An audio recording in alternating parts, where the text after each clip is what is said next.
Mm-hmm. Just to let you know, not pulling any shenanigans. 15 seconds live. We're live. Thank you. Good afternoon. I would like to welcome everybody to this County Commissioners budget meeting for today, the date I forgot. 15th of June, 2021.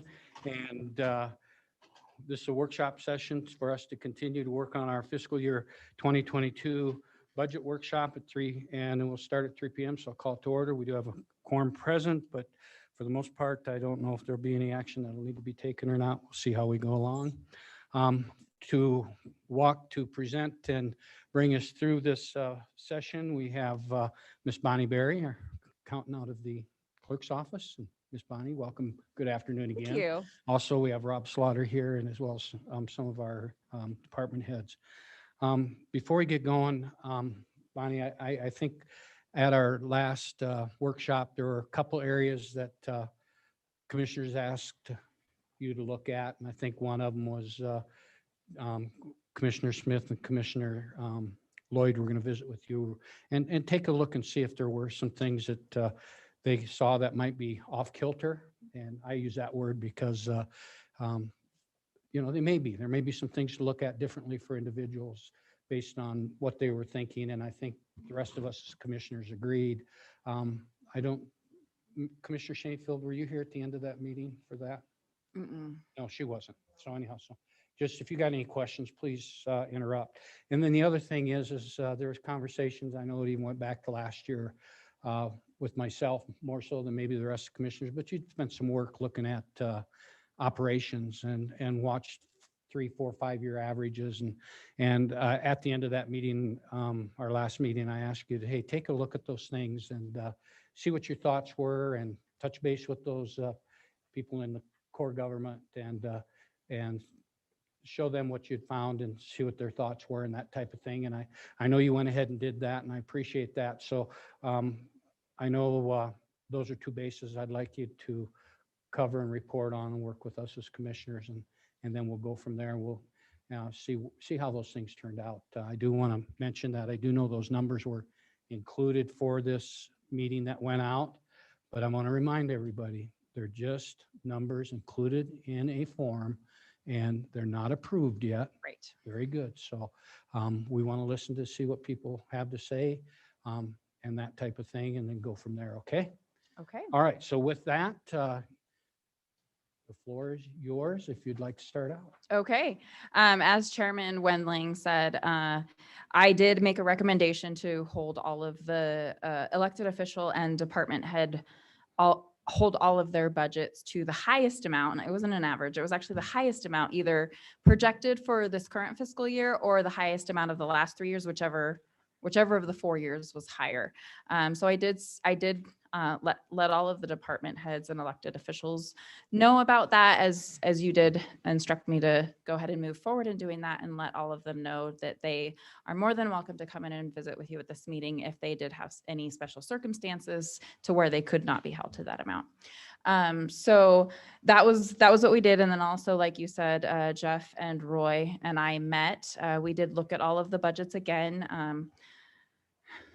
I think most of you weren't liking the direction it was heading with just the 20% across the board cuts. So we tried to look at just the cash on hand that the outside agencies had, the outside agencies and the component units had, just because our revenues are so low this year. They're the lowest they've been since I've been here in the last 10 years.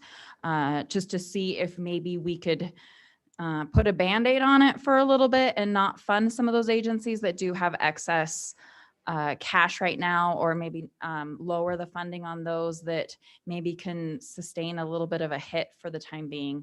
So we did look at those. We actually did add some to some of the outside agencies and component units because some of the 20% cuts that were being considered were affecting the employees, and we didn't want to see layoffs. We didn't want to see jobs lost. We didn't want to see hours cut to reduce benefits, We didn't want to affect the people and the services really that were being provided. I think the goal was just to try to get by for now without affecting employment and services to the community. So we went through and looked at all of the outside agencies and component units again, and we sent the whole board the recommendations that we came up with. So the numbers have changed a little bit since we had that discussion. Let me, where's my mouse?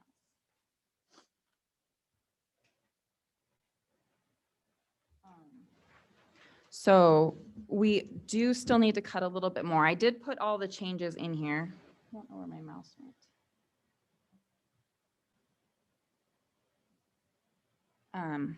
So yeah, so I put the number, I put the changes in here, everything that's happened since then. And we are still needing to cut a little bit more. And so right now, I'm actually going to this is actually duplicated on the next page. So I'm just going to go to the next page so you can see the comparison. I don't know why I can't see my mouse.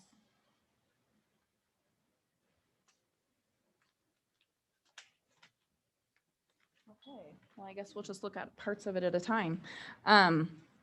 So our revenues are down $8 million this year compared to last year. And if you remember, they were also down last year too. So we've seen quite a big hit to revenues. The departments and component units and outside agencies have all reduced, as a whole, have reduced their budget. So expenditures are down 12.54% at this point in time with the reductions that have been made. And then, so our total shortfall right now this year is just over $10.6 million. Our cash carryover has gone up, which is good.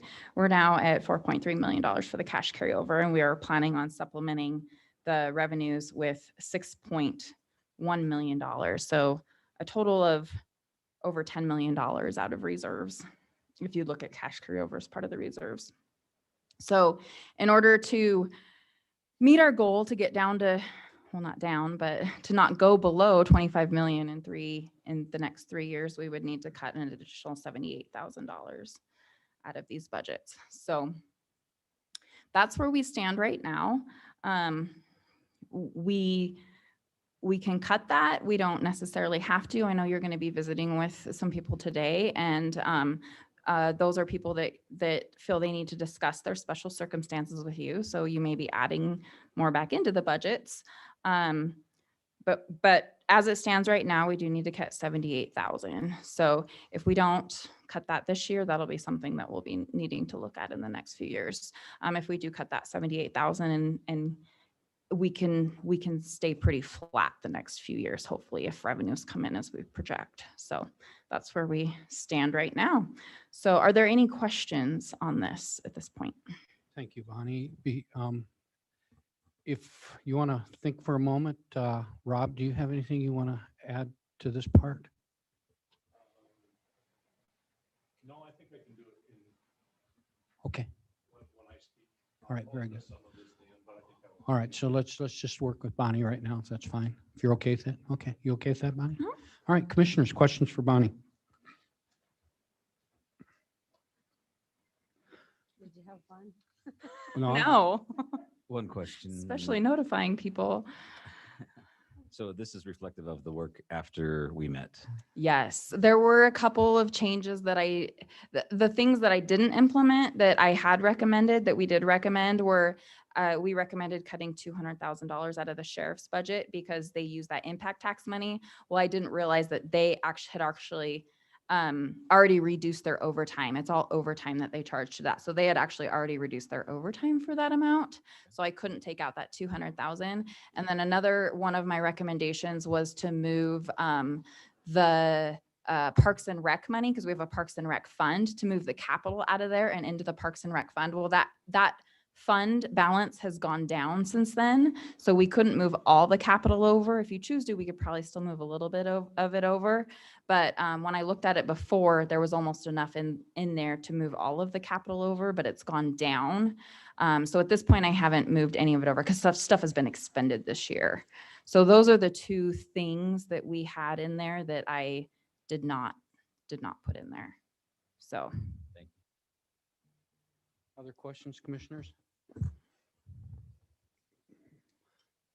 Bonnie, when I look at this and that, and you say we will expend 6 million out of our reserve to balance it Yes. to this point. I know we may- Yes. When I look at what we did earlier today, when we looked at our reserves and we reorganized that, that's 34,128,495. Is that where that 6 million is going against? That's 6.1? Yes. So that'll bring that down to probably right around 28 million. It'll actually go up because I did not include the American Rescue Plan money in these figures. So it'll actually be higher than that. Yeah, and yeah, it should, and I was hoping that's what the way it would be and that Yes. type of thing. Okay. It'll But- be the 25 million plus about 2.5 million that we were anticipating spending over the next 2 years, plus the $8.2 million of the American Rescue Plan money. So it'll be up to Probably 36.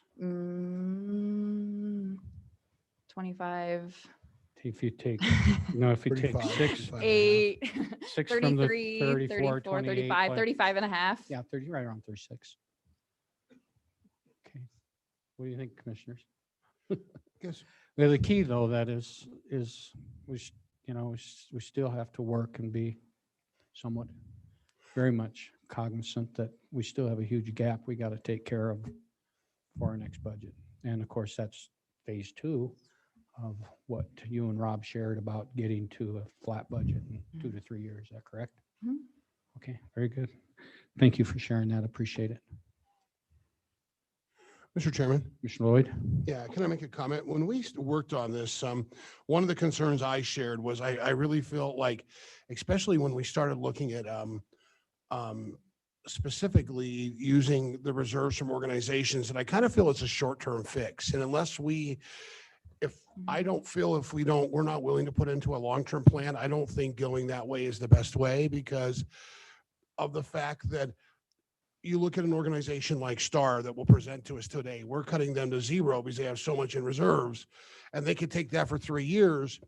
But eventually we may have to talk about funding STAR. So in 3 years, we really haven't made a difference. So unless we commit, as we'd kind of talked to the last meeting, immediately jumping in July, going in and really delving into next year's budget and starting to take with a bigger picture, I worry that these cuts are really going to be long-term solves. My other concern is one of our worries was we don't want to see people lose their jobs and those things. And I agree with that and want to protect that as much as possible. But I will point out last year, we didn't have a problem when events complex people lost their job. And so this year we've kind of taken a different approach, which is different to me. But I think one of the things I think we need to be looking at a county level, and we saw that today with Attorney Aaron Mosby's recommendation, is because of all the attrition that we've done, we have departments that probably have positions that should be filled that we haven't filled.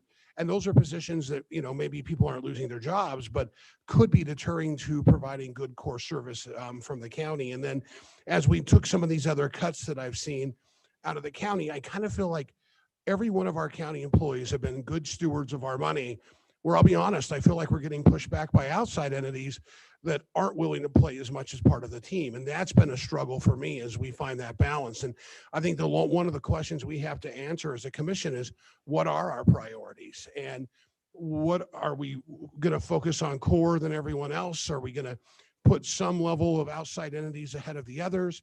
Because I know in our proposal, and Jason Grubb and I have talked specifically about this a lot, he's the only component agency that would be moved to 10%. All the other component agencies would be at 20 or more percent. Do we see the library as the highest priority of the component agencies? But the way we've cut it that way, it's accidentally made it look that way. And so those are some things I think we have to look at as we rebalance. And I think if we go with this as a short-term fix and then we say, hey, here's what we're going to do to get it, I think we're okay. But if not, I think I distill the words of another person I talked to today, we could be kicking the can down the road and not fixing the problem long-term. So that's my only concern right now. So. Well, and you're talking great. Right now, though, our concern is we got to get our budget today for Thursday. Mhm.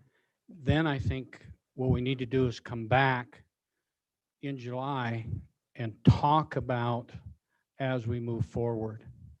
Because one of the things I think that will generate that conversation, Commissioner Lloyd and for other commissioners, is in July, if that's the appropriate time, which talking to Mr. Davis may be, he will have numbers that will represent tax revenue, whether it's mineral production, whether it's assessed value or whatever, all of that, to where we can begin to start looking, as well as bring in, and I'll just say it because we've all had the conversations, is bring in personnel who can project costs, operations. Bonnie, you do that, projecting the costs.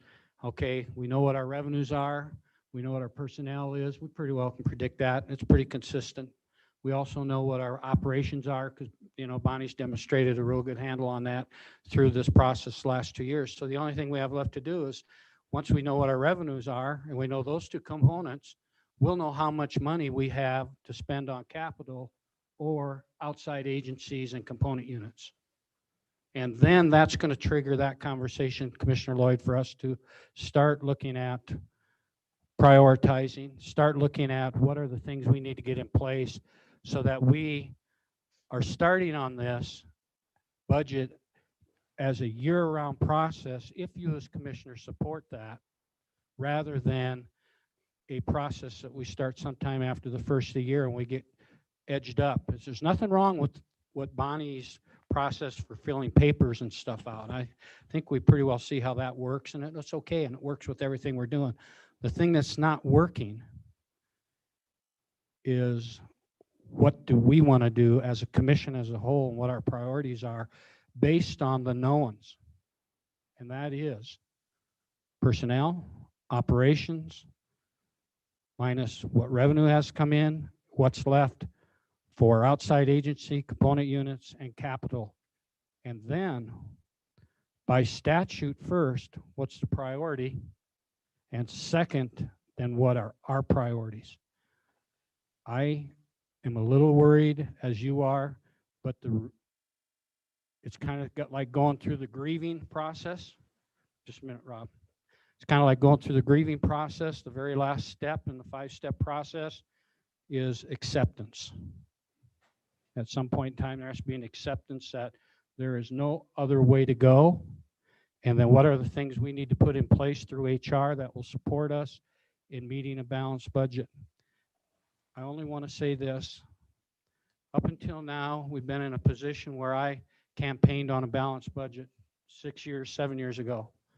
We haven't been in a position where, well, we've been in a position where, hey, we can balance the budget because we've had good reserves and we've had, good revenue. I think this next year is going to be a test of, am I going to live up to what I told the people I ran on, a balanced budget? So I'll leave it right there. You're hitting the nail on the head. Some things for us to think. That's just my opinion. But go ahead. Any other comments, commissioners, before I ask Rob to come up? Go ahead, Lauren. So I think one of the things that especially Commissioner Lloyd and I have talked about is what are the priorities, and is it our job to fund some of those extra community things? And at this point, I truly believe that it is to a certain extent. And only really, if we don't fund these items, then, or these groups, then the services are going to be cut from the community. And I'm not saying that individual entities are more important than our core government, and we also have our statutory requirements and everything else. But I'm looking at how are we going to affect our citizens in our community who've already been cut. They're already losing jobs. We're already struggling. The services that we're providing this funding to are the ones that are helping those folks along to stay in our community, to help our economic development grow and continue to get better, and, and to really stick with us here in Sweetwater County, even when things are downturned. We're looking at cutting, $8 million from last year's budget to this year's budget. Just off of the revenue side. And so, I think things are going to start turning around. I don't think that it will continue to go down the way COVID hit us. It's going to, we've already seen it start to come back up. And so I don't know if the question of using reserves for the next couple of years or even 1 year is really going to end up being that big of a deal. I think it could be a deal breaker for a year in keeping these businesses alive and going and the services throughout our community. We're going to have to reassess that as we go. I agree. And I mean, who knows what next year is going to have for us, but I think that we can start earlier. I feel like that's definitely something we need to do, but it's going to be a fluid situation. And I agree with having a balanced budget. And I think that really our revenues and what we do to bring income in is going to really bring that up, but we have to support our community in the meantime. So There you go. that's where I stand. Thank you very much. Any other comments, commissioners? Rob, you had something you wanted to say? It's a little bit harder now, but Mr. Chairman, Board of County Commissioners, Rob Slaughter, Sweetwater County Treasurer. Just the comments that Commissioner Lloyd brought forth led me to believe that maybe what I need to share, I should do now rather than what I was going to Thank do you. in a few minutes. So we've had a lot of discussions, and I've done workshops for you over the last few months on where I think we should be and where I think you need to cut. And that has not changed. What has changed is our perception, I think, in a lot of ways. And a lot of that has come about because of the money that we're receiving from the American Rescue Plan, along with potential revenue that we're going to receive from PILT payments, things of that nature. And in looking at the budget, the way I would tend to look at it from a more conservative standpoint, the way I look at things, I would like to take those out of factoring these in and look at our budget as if those were not in place. Because as you've said, those are going to be one-time fixes. And so I've heard this commission for the last several months say, you know, if we'd only known last year, we wouldn't have spent $8.9 million in reserves to fund the budget. Potentially, we would have made further cuts. And I see right now that, as Commissioner Lloyd said, I don't know who he talked to earlier today that said that it looks as if you may be kicking the can down the road, but I would agree with that assertion. I think if you look at funding the budget this year with an additional $10.6 million from reserves, which would be $4.5 million from your carryover, $6.1 million from your reserves, I think you're going to be back in the same position next year. Now, from what Commissioner Shanefield said and what you've said, Mr. Chairman, obviously you want to look at this sooner and you want to start looking at it in July. I think that that's very appropriate. But I also believe that if you cut $78,000 from where you are currently today, you're putting yourselves behind the 8 ball. I think you need to make more significant cuts than that to get to the point. Even with Bonnie's numbers that she's got, using the money coming in from the PILT payments, things of that nature, which we don't even know how much that is. With the numbers she's projected, at the end of 2 years, we'd still be looking at a $1.6 million deficit to our budget at that point in time with the $25 million, which is in place that you've wanted to keep in place. I agree wholeheartedly with keeping the $25 million. I think setting the $8.2 million aside as a separate reserve makes a lot of sense. I would handle things a little bit differently. I would use some of that money differently than what you are. I don't get to make that decision. You do. But from my standpoint in looking at this, you will have spent $19.5 million to balance your budget over the last 2 years if you do what you're looking at right here. And I believe that that's probably a little bit too much to have expended from that if you want to get to a balanced budget at the end of 2 years. So just wanted to bring that forward. I have some other things that I'll bring up when I'm talking on my budget, and I'd be glad to answer any questions. But Commissioners, any questions for Rob?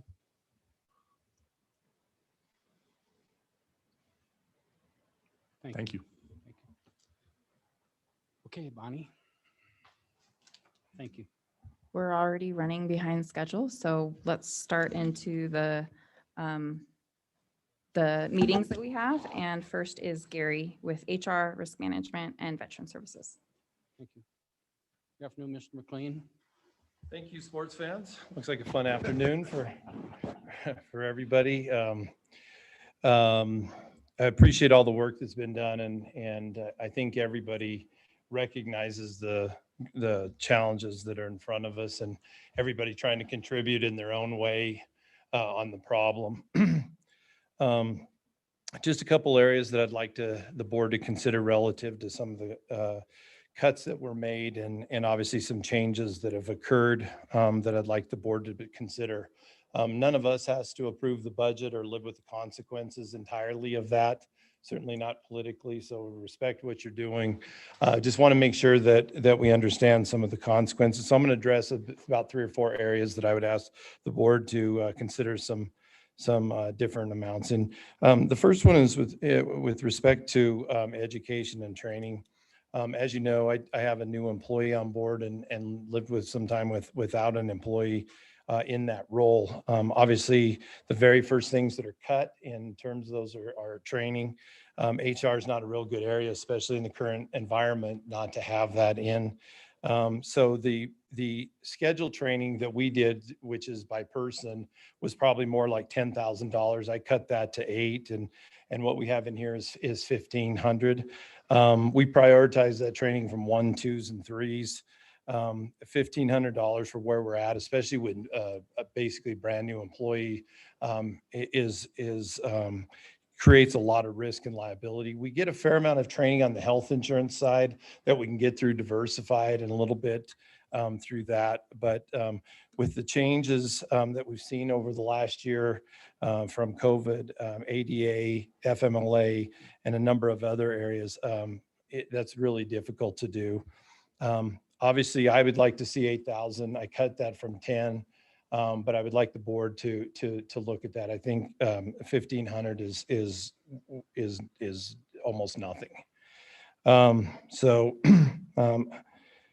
The second area that I'd like you to strongly consider is with respect to the dues and subscriptions. As you know, over the last 12 months, we've put in place an applicant tracking system. That's a subscription-based system that's in there. And also we've put in a new HR system in there. The dues and subscriptions for those systems alone are $25,600. So they wouldn't even cover the current expenses at the level that we're at right now. Now, I understand those weren't in last year, so they're not reflected in the historical numbers. The 35,000 that was requested is really trying to cover the major subscription costs that we have, and that includes those major HR systems that are subscription based. I think you're going to see more of that as things move to the cloud, more software subscriptions, as well as the Employers Council subscription cost is in there, which we utilize extensively, and the SHRM subscription. So for me, even to cover the existing costs is $25,600 just for those software pieces. Would be willing to look in there, but 30 is about as low that would cover what we're committed to right now in terms of expenses. The next area in the risk management, obviously this part's more difficult because when we do the budget, we don't have the premiums for the property and liability insurance. We since have received those amounts, and so I think some reduction is still noted.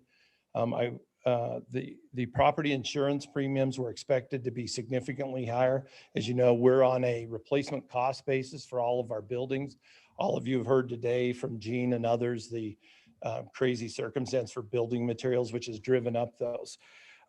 Through some discussions and some different strategies for the property insurance, which is a tiered approach, they were able to get those down somewhat, but it's still an increase from last year. So just to cover the LGLP, which is our liability insurance, that's $120,251.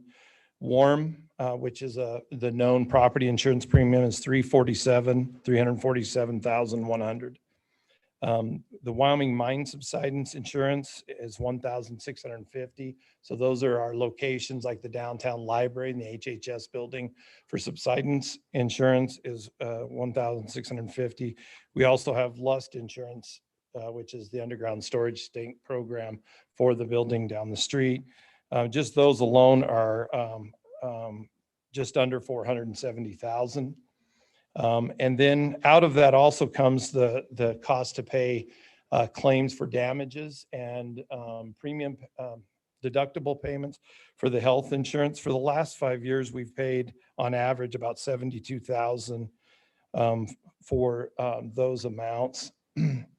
And so if you add those two numbers together, which are pretty well known, that number is 541,629. Currently, we have that at 496,851. Now, I'm okay if we don't want to fund the claims, but we know they're going to happen. We've done this for a good number of years. We'll be back in with budget amendments on a regular basis. I think that the 72,000 is a reasonable amount, averaging over that time period. We've had as high as 124 and as low as 54,000. I think that the number of 541,629, certainly it's a reduction from the 630 that we originally estimated at the higher property insurance cost. So I'd ask the board to respectfully consider that. What was that amount again? I'm sorry, Mr. Chairman. I didn't hear it. What was I that mean, amount again? I didn't write it down. I'm sorry.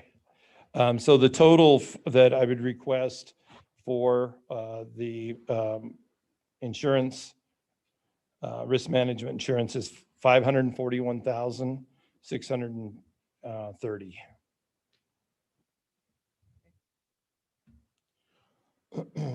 Gary, go up to the HR operating. What Yeah. was that total amount requested again?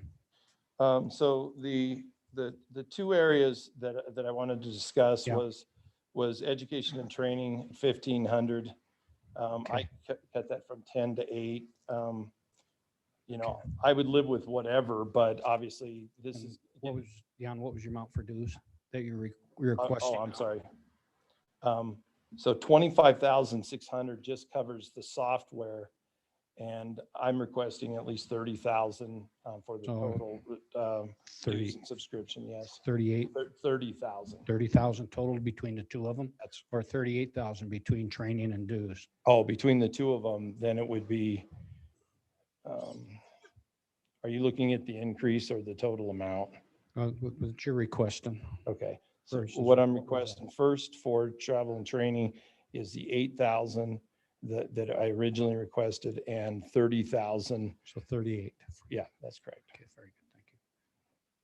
And originally you requested 56 too, right? Yeah. Okay, 38. And then just another minor issue on the veteran services. Obviously, we're hoping that most of the travel and training goes, number one, to online training. We don't have that commitment yet.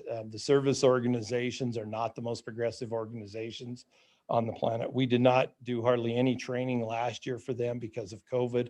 So we've got almost everybody in that department that needs annual recertification training with American Legion, the VFW, National Association of County Veteran Service Officers. My request for the education and training from 2,000 is to 5,000. And maybe you don't care. I think that we'll be able to reduce the travel and meals if you care about that by 2,000 or 3,000 to offset that. So the net's not much, but we're going to need more for travel and training. So for veteran service and operations, the 39,000 reduced to what?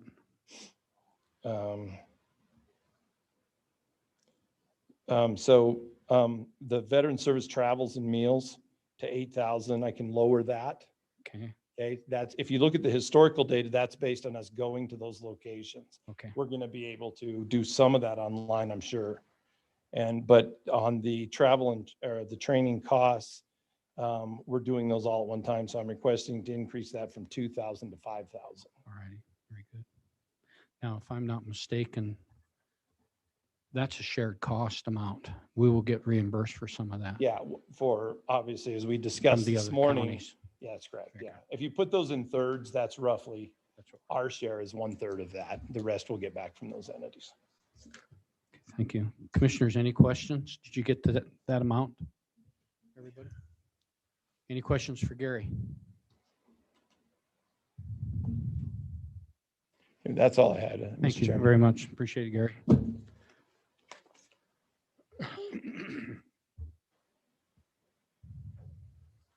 Okay.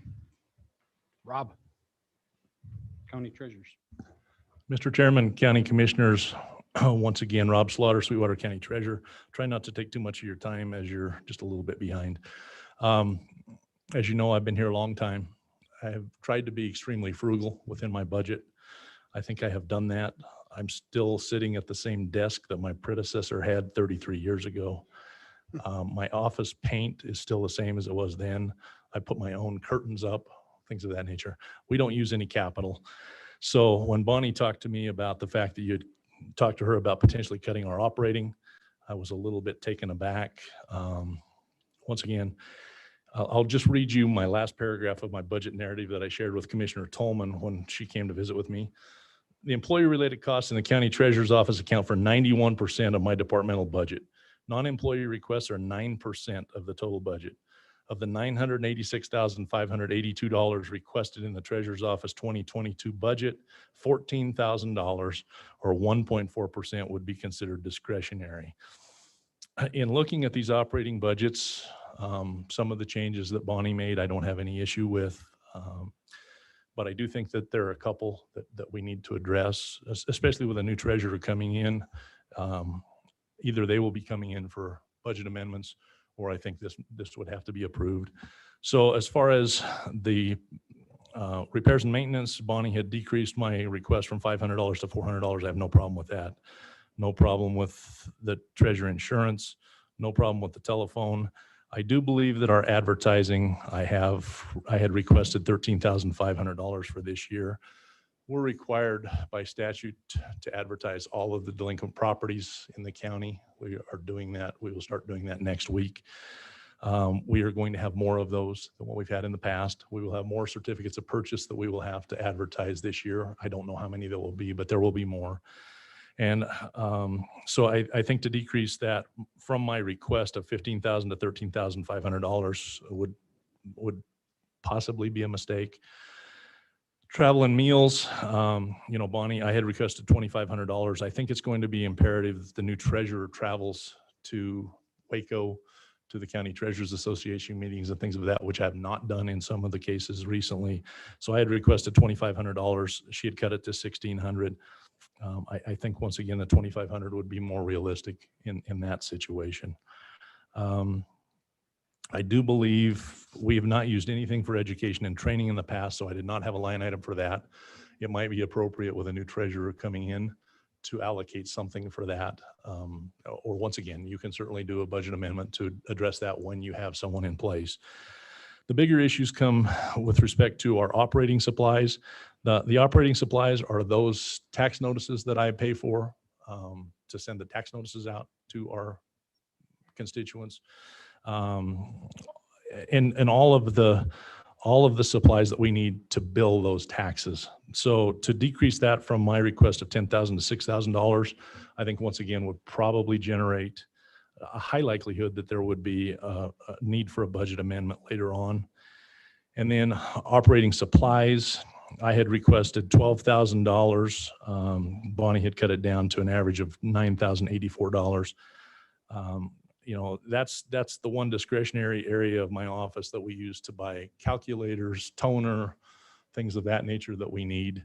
And, once again, we don't buy very many. Once in a while, we'll buy 2 calculators or we'll buy toner for the year. So I think that would be something, the $12,000 would be warranted. Postage, she left at $41,500. If you look, our postage this year has already been almost $43,000. So there's a chance it's going to be higher also than what I had even requested. So I just wanted you to be aware how little of the treasurer's budget is actually in operating, and the fact that, I really tried to narrow it down as much as I could. I 100% appreciate what you're doing, because I know you're doing everything you can to cut these budgets and get to a bottom line number. No one knows it better than I do. So I just wanted to bring those things to your knowledge at this point in time, because it's the last time I'm going to get a chance to talk to you. So I figured it was a good opportunity. So that's all I've got, unless there are questions for me. Questions for Rob, commissioners? Mr. Chairman, Mr. Lloyd? Hey, Rob, we know you're a numbers guy, but I'm a self-proclaimed psychology, sociology guy. So we know how I struggle with numbers, and Commissioner Smith has called me on that before because my numbers don't always work. But with that being said, so what, in the, Bonnie had said, she would recommend the cut back at 10,606. How much are you, the actual total amount are you asking us to keep in, the full 10,606, or, because there were some items you agreed with. So I guess what would be the total impact you feel your department could take? Since I'm a numbers guy, let me do it in my head here real quick.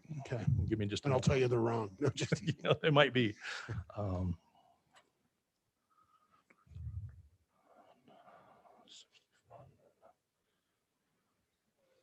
I would say right at $9,000, How much again? 9,000 Is, to add back in 9,000 of the 10,606 that was cut out. Probably actually just a little bit less than that, but thank you. you bet. Other questions for Rob? I have a question. Go ahead, Commissioner Shanefield. So a few of the line items that you talked about, I know Bonnie went back and looked at past years. And so, I mean, just in operating supplies, last year was 4,900, the year before was 4,000, the year before that was 3,600, and you had it listed at 10,000, which is why, we kind of looked at where we could cut in those Sure. areas that office supplies, operating supplies were both those. And then what was the other one? Travel and meals, which makes sense. Obviously it was only 184 last year, but it was 1,600 and 1,500 the year before that. So that's kind of, I think, where we were looking Right. at where we could cut. I guess I just would love an explanation, just why the Well, discrepancies, if they've been pretty consistent in years past. I think if you're going to look at it that way, if you look at what my office supplies were in 2019, they were 11,800, Yeah. and you're offering $9,000 this year. I mean, it varies from year to year on how many calculators we need, things of that nature. We have not replaced many recently. There are going to be several that we're going to have to. We may need to upgrade some computers. In the past, at certain times, we've had to pay for computers. Sometimes they've come out of the computer department's budget. I'm not sure what you're going to do in the future with that. Yeah, I think But that if- goes through IT now. Yeah, if it does, I mean, that's something. But as I say, these costs, specifically the advertising costs and things of that nature, they change an awful lot. Postage changes an awful lot, and it depends on how many of these accounts we're doing. And so I was trying to base some of those numbers off of what I'm anticipating we're going to see going forward with that. But I see what she's done. I don't have a problem with the theory. I just think that my numbers are just a little better. So, Thank you. Thank you. Other questions, commissioners? I got a couple, please, Rob. yes, sir. I'd just like to know that the numbers that Bonnie came up with, they were at my bequest. She was just doing something that I asked her to do because of her knowledge with numbers. So I want people to know that they're not Bonnie's numbers. No, They're Mr. they're Chairman, ours. it makes sense to me what you're trying to do. I have no problem And I whatsoever with appreciate that. that very much, but no way do I want anybody to think that No, Bonnie went off on her own without a commissioner or all commissioners asking her to do something, which we can do when we're looking. And like you and I've talked, trying to get all the information. Sure. And that type of thing. So then the second thing I'd like to ask you is, do you have air conditioning in your office? I do. And it's colder than this, believe me. Thank I guess we can turn it up to 82 like you have it in here, and that will cut some expense. All right, questions for Rob? Thank you once I again. don't think air conditioning in here is in the capital improvements. It's way down the list after today. Must be. Thank you. Thank you.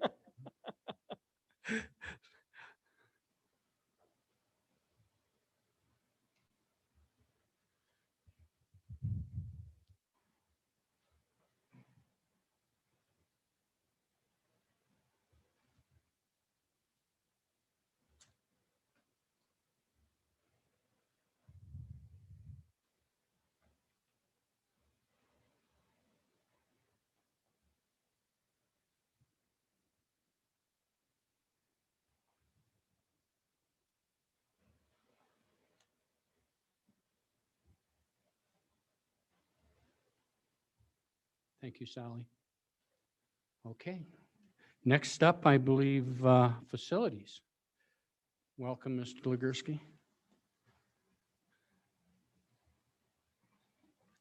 Mr. Chairman, I can answer the utility question or the, I guess the question for the air conditioning. It's Go not, in e- the bu- go- it's not in go- the budget. Not in the budget. It's not in the budget. Go easy Sorry, on us. Go easy.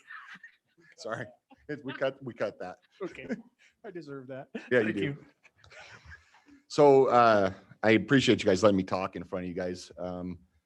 I don't envy your situation at all. I know you guys are in a tough situation. And all of us, kind of feel that, but I want to kind of go over before we start talking about individual things. Everybody keeps talking about employees and stuff like that. Engineering's down. Since I've been in, engineering's down 2 employees, facilities is down 1.5 employees, road and bridge is down 12. Parks and Rec is down 3 full-time equivalent employees. That's before we get into operating. Right now, we'll make it easy on engineering. There's 1 person in the engineering department. Bonnie's cuts or your cuts are fine. I'm going to relook at them. We might be able to shave off a little bit more. We're already down 34% in that department, so another 10 grand really doesn't matter. On that facilities custodial, I want to talk about just 2 line items in that one. Professional services, I had requested 15,000. Bonnie had recommended 13,000. We have 2 quotes that we use for professional services, window washing and carpet cleaning. Those quotes for next year are 14,120, so an increase of $1,120 into that line item. The other one is operating supplies. If you look at the operating supplies for 2018, 2019, 2020, you'll notice that in 2018, they were 39,000. 2019, they were 32,000. 2020, they were 35,000. This year, they're projected to be about $37,000. The reason for that is when I took over the department, I had went around all the buildings and there was an overabundance of cleaning facilities and all the different nooks and crannies of everywhere, every custodial closet we had. So we brought them all together and we put them out in Marty's shop, and then they just check them out from them as they need those. We haven't had to really buy a lot of stuff for a while. That's dwindling, so that's going up. So basically what I did to figure that out is I used the 2018 actual. I had 5% for inflation. That's where I came up with the $41,500 on that. We all know inflation's there. I know talking to Marty, she opened up the consolidated bids last week or yesterday for gloves and everything like that. Just rubber gloves went up 100% per case. Toilet paper went up. I don't know. We figured it out by the square sheet, and it was some ungodly number that it went up. She called me for the numbers, and we were trying to figure it out over the phone. But Marty, if you're out there, sorry, I messed you up on that one. But yeah, everything just went up. So I figured on that one, I added 5%. Now I know we can ask for a budget amendment. I know that. But the hard part for me asking for a budget amendment in some of these is, don't you guys want to know where we are? Because if we just keep asking for budget amendment, let's say we have 20 that we string together, when do you guys finally say no? So if we have it in there and we're there and we don't use it, then it just rolls over. The very first year, I'll be completely honest with you, the very first year I was told to make sure I use all my budget no matter what. And I did that. And then I looked back the second year and went, that's crazy. Why are we doing that? Why am I buying culverts? Why am I buying this just to spend money? The person that said that to me is, you better spend it, else they're going to take it. Okay. The last 4 years, I haven't done that. I've always turned over capital. I've always turned over operating if we just can't get to it. The way that I look at this is when we do that, we're charging us to be physically conservative with our money. You guys want us to be physically conservative. So if we keep asking for budget amendment, I guess we kind of lose that, because at some point you guys are going to have to say no, because if not, those reserves just keep dwindling and dwindling and dwindling down. So with that, that takes care of the facility custodial. Repairs and maintenance, that's a big item. Repairs and maintenance under facilities in general takes care of all the buildings except for the detention center. Currently, I requested $210,000 in there. If you actually look at the average, I think what we can do is get that down to about 183,000. Bonnie recommended 172,000. With that, the problem is materials scare me. The hard part also with that is, how fast do you want me to react to stuff? There is some discretion that I have to fix stuff and to fix stuff right. And part of the reason we're in the predicament we are is because we band-aided stuff. We haven't fixed it correctly. I like fixing stuff correctly and not having to look back for it for 15 or 20 years. And with that, yes, we can ask for stuff, but in case of an emergency, do we come for a budget amendment, or just say something happened tomorrow and you guys don't have a commissioner meeting for 3 weeks? Do we have an emergency budget? Do we have an emergency question to have you guys come together so I can ask for a budget amendment to spend the money? What do we do when we're out of money? And I don't know that question. I don't know what's legally required. I don't know all that stuff. All I know is I can't spend the money if it's not there. But if we could raise that, basically $11,000. The other main one on that is if you look at that, that has all of the utilities for all the buildings on there. Just so you guys know, water's up it's 3 cents, but we pay about $1.18 in Rock Springs and $1.03 or something like that in Green River. So it's about 3% is 3 cents. Water's already up. Dominion already had a rate increase in January, and Rocky Mountain Power at this time is unknown. They've announced a residential increase, but we haven't heard one for consumer industrial users. You can sure bet if residential got one, we're probably going to get one. So if you look at that total budget, what we wanted to cut out was 8.2%. If we add back my $11,000 and the sum with utilities, I do have some fluff in there because we have inflation. The main one that I really want to talk about is underneath that item, we have repairs and maintenance for the detention facility. And we went from $80,000 historical average, they want to cut $30,000. The detention facility, to be honest with you, is almost 16 years old. If you look at that building as a whole, it's past its midlife crisis. You and I have talked about this. Unfortunately, the people that use that on a 24/7 basis don't like to be there. There is a lot of maintenance that goes in, and the maintenance is just going to keep increasing and increasing and increasing. The hard part is if we don't increase the maintenance budget and start putting stuff in it, we're going to run into catastrophic events. And I know I've talked to Sheriff Grossnickel. We don't want that to happen because when that happens, you're dealing with a population that talk about lawyer fees. That goes up, and I don't know if that's worth it. But again, it's up to you guys. I don't know if Sheriff Grossnickel wants to say anything on that or not, or if I covered it good enough. Sheriff Grossnickel, will you please come forward? Thank you. Good afternoon, Sheriff. Thanks for joining us. Afternoon, Mr. Chairman and Commissioners. More importantly than that, I've been here for 25 years, and I've seen the progression when we had the jail here in Green River and the ACLU on our backs when the jail wasn't up to standard. We just went through an issue with a freezer there. If we have a freezer go out, we can't wait 2 weeks to get a budget amendment and then however long it takes to get that repaired. We have got to keep all those different aspects of that jail going. And again, and Mr. De Leon can probably tell you this, I certainly didn't like inheriting a 1983 Act, which I did from a previous administration, and I don't want one in my administration because not only can I go after me as my professional capacity, but my personal capacity also. It's a huge liability, and it's just something that we can't predict, but we sure like to have that safety net there. I wear a ballistic vest every day. I don't want to have to use it, but I'm glad I have it. So that's where we're looking at. We can't predict that, and we always have things that are breaking down, and we have to keep that custody and care of those 125 people or more going at the level that all the courts have deemed necessary. Thank you, Sheriff. Appreciate that. One of the things that I'm glad John brought that up because I completely forgot about the walk-in cooler. Just to bring you guys up to snuff on that, we've been having freezing up problems in the walk-in cooler. The condensers on the inside, the coils are bad. They're pitted, stuff like that. We're leaking Freon. So that keeps freezing up. So it's not cooling properly. Well, what we did with Orly's, when they come in and look at it, you have the coils, but you also have a fan in there.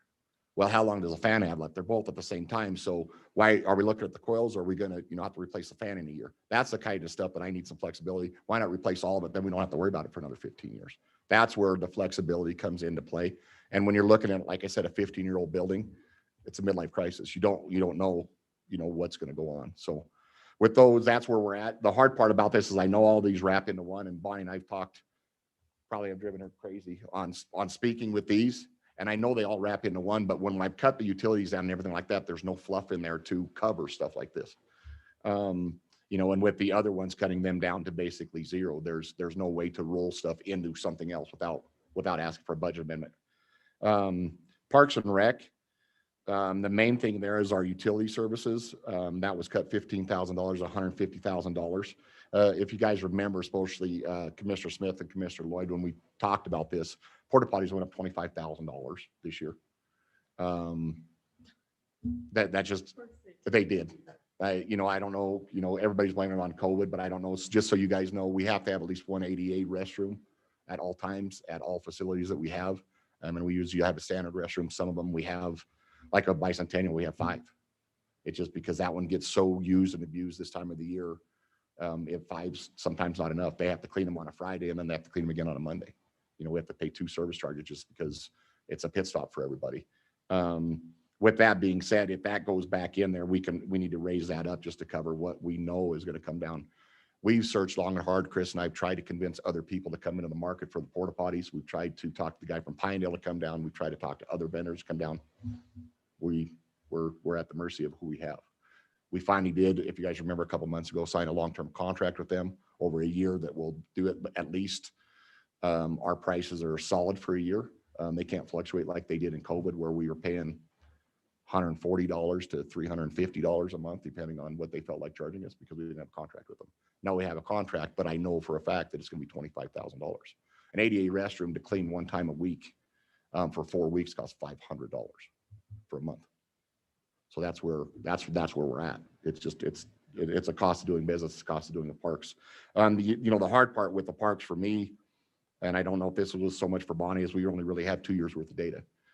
They kept a separate bookkeeping system, and they had separate line items, which Chris and I've talked about extensively, went through all the line items with him and did stuff, but because of how the board made him keep track of stuff, it's very hard to roll that stuff in there. And I finally we're starting to get stuff flipped around. So historical averages in the Parks Department really don't mean anything right now. So with that, facility vehicle maintenance, I think we're okay on that one. Bonnie wants to cut, or you guys want to cut $33,000 out of that because of what we haven't used. Keep in mind, we're dealing with mostly the sheriff's vehicles that are the main users of that, and then road and bridge. A lot of the sheriff's vehicles have 140 to 160,000 miles on them. So these, yeah, we can let them sit. We do have some spares that we can get those guys out and stuff like that, but flexibility does help in that. I know there's a couple of them we're doing transmissions on. Just to get them back out on the road. That's just what we're dealing with when we have vehicles that are that old. So that one, if you want to leave that one, and we'll just, when we get close, we'll ask for a budget amendment and see where we go from there. I'm okay with that. Road and bridge is another big one. The 2 main items for me are repairs and maintenance. If you actually look at that, repairs and maintenance, basically another 5% down from that. Like I stated in my meeting that we had today earlier, consumer prices went up 5% just in May. The repairs and maintenance don't only necessarily take care of all the rolling stock for theirs, but they also buy a certain amount of culverts, a certain amount of road base, certain amount of cold mix and stuff like that for that. We can pull some out of the fuel tax account, but not all of it qualifies. So by cutting that down 5%, you're just limiting capacity. I understand you guys are looking for money, but I don't think 5% with what we've reduced payroll wise in that is a necessary ask. But that's where we're at. Anything else? Thank you, Gene. Commissioners, any questions? Mr. Legursky? Mr. Legursky, Mr. Chairman. So Gene, once again, what would be that total you think, and break it down? I know as we go through line item, it kind of adds up into the different areas. What would be your counter proposal to what we've had? Professional services, leave it $58,515, which is what I believe what Bonnie had. That's under custodial No, operating? engineering professional. Okay. Custodial operating, go to $60,120, which is a, hold on a sec, $4,900 raise. A facility maintenance and professional, the total dollar should be $991,140.03, which is an increase of just shy of $41,000. Mm-hmm. Facility parks and rec, the total dollar $259,067, which is an increase of about just shy of $15,000, $14,999. Facilities or fleet vehicle maintenance, $131,776. So keep it what was recommended. And then road and bridge, $1,035,000, which is an increase of, or actually it's just a decrease of 14,000 from what the actual No, that my request was, hold on a sec. Did you get those Sorry, numbers? 989. So an increase of $46,000. Did you get that, Roy? Yeah.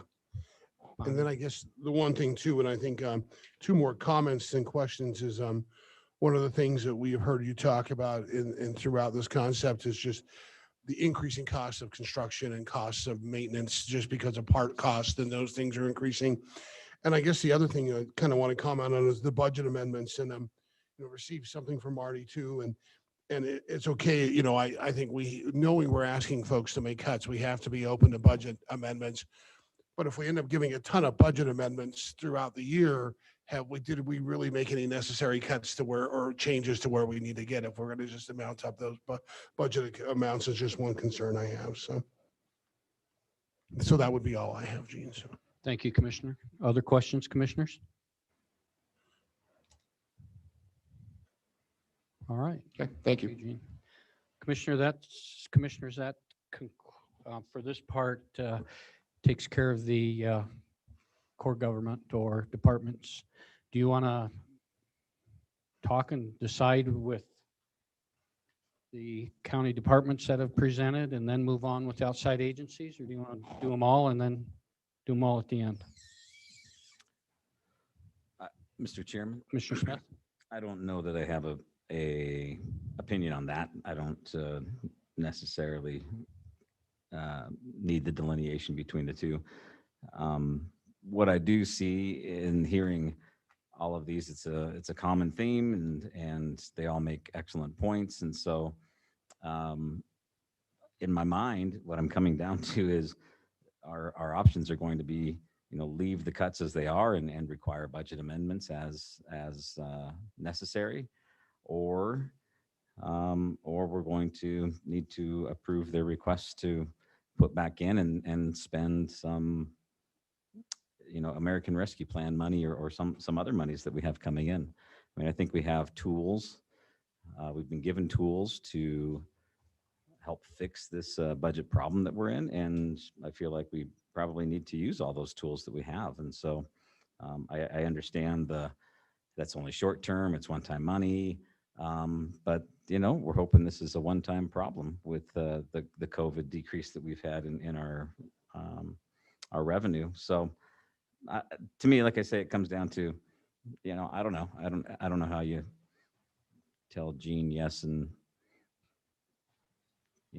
Rob no. I agree. They're all seeming very much the same. And so it's really, are we going to just leave it and do a budget amendments as needed, or are we going to be willing to honor the requests and spend money from somewhere? Very well put. Other comments, commissioners, thoughts?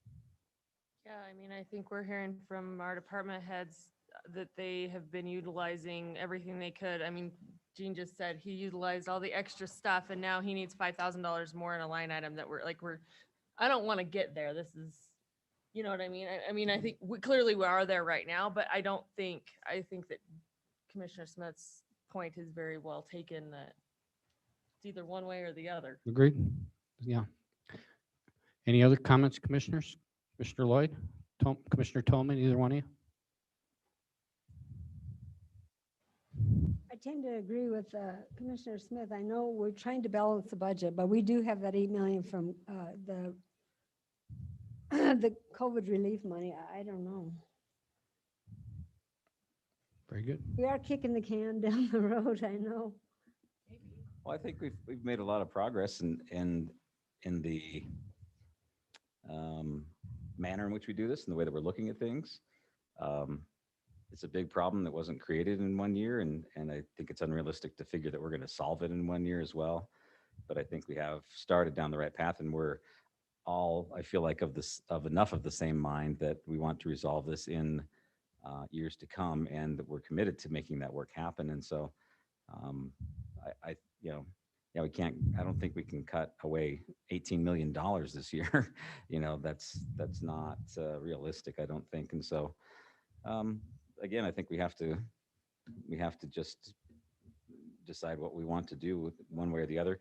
And perhaps things are different with the departments as opposed to outside agencies and components. So Okay. that may be something different to look at as well. All right, Roy? I have a feeling we're going to be here having the same discussion next year. I don't think we're making any changes or improvements to make it better next year. And it's hard to say that. I hope I'm wrong. And I will be the first one that stands up next year and says, hey, I was wrong. And that was really awesome to be wrong. I mean, if you look, and I'm with Jeff, I think the American Response money there's for a point, but we're already using $4 million in carryover, $6.1 million in reserves.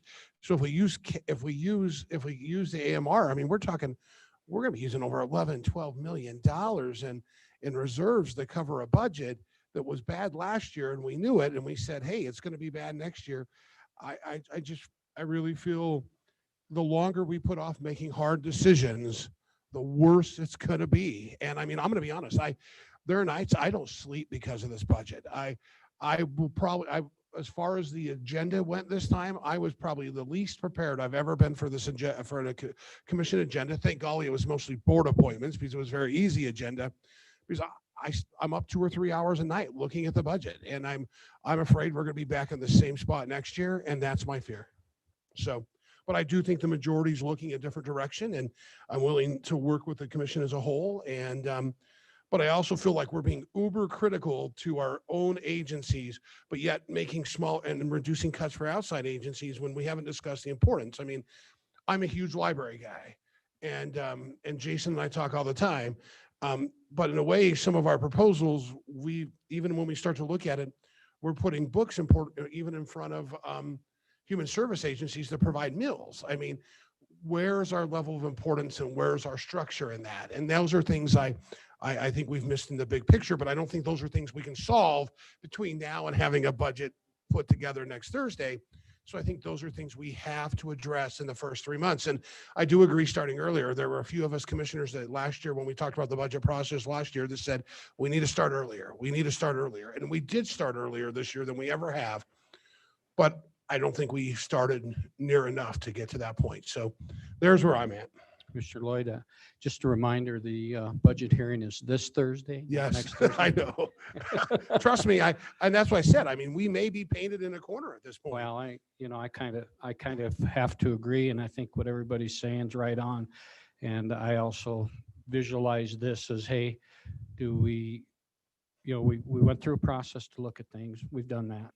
I think our decision now, and it's a consensus decision, there'll be no motion or anything. Whatever we do, we live with, and that type of thing. And we all understand it. I mean, we've had our opportunities to disagree, but I would hope as a group of commissioners, we don't become disagreeable.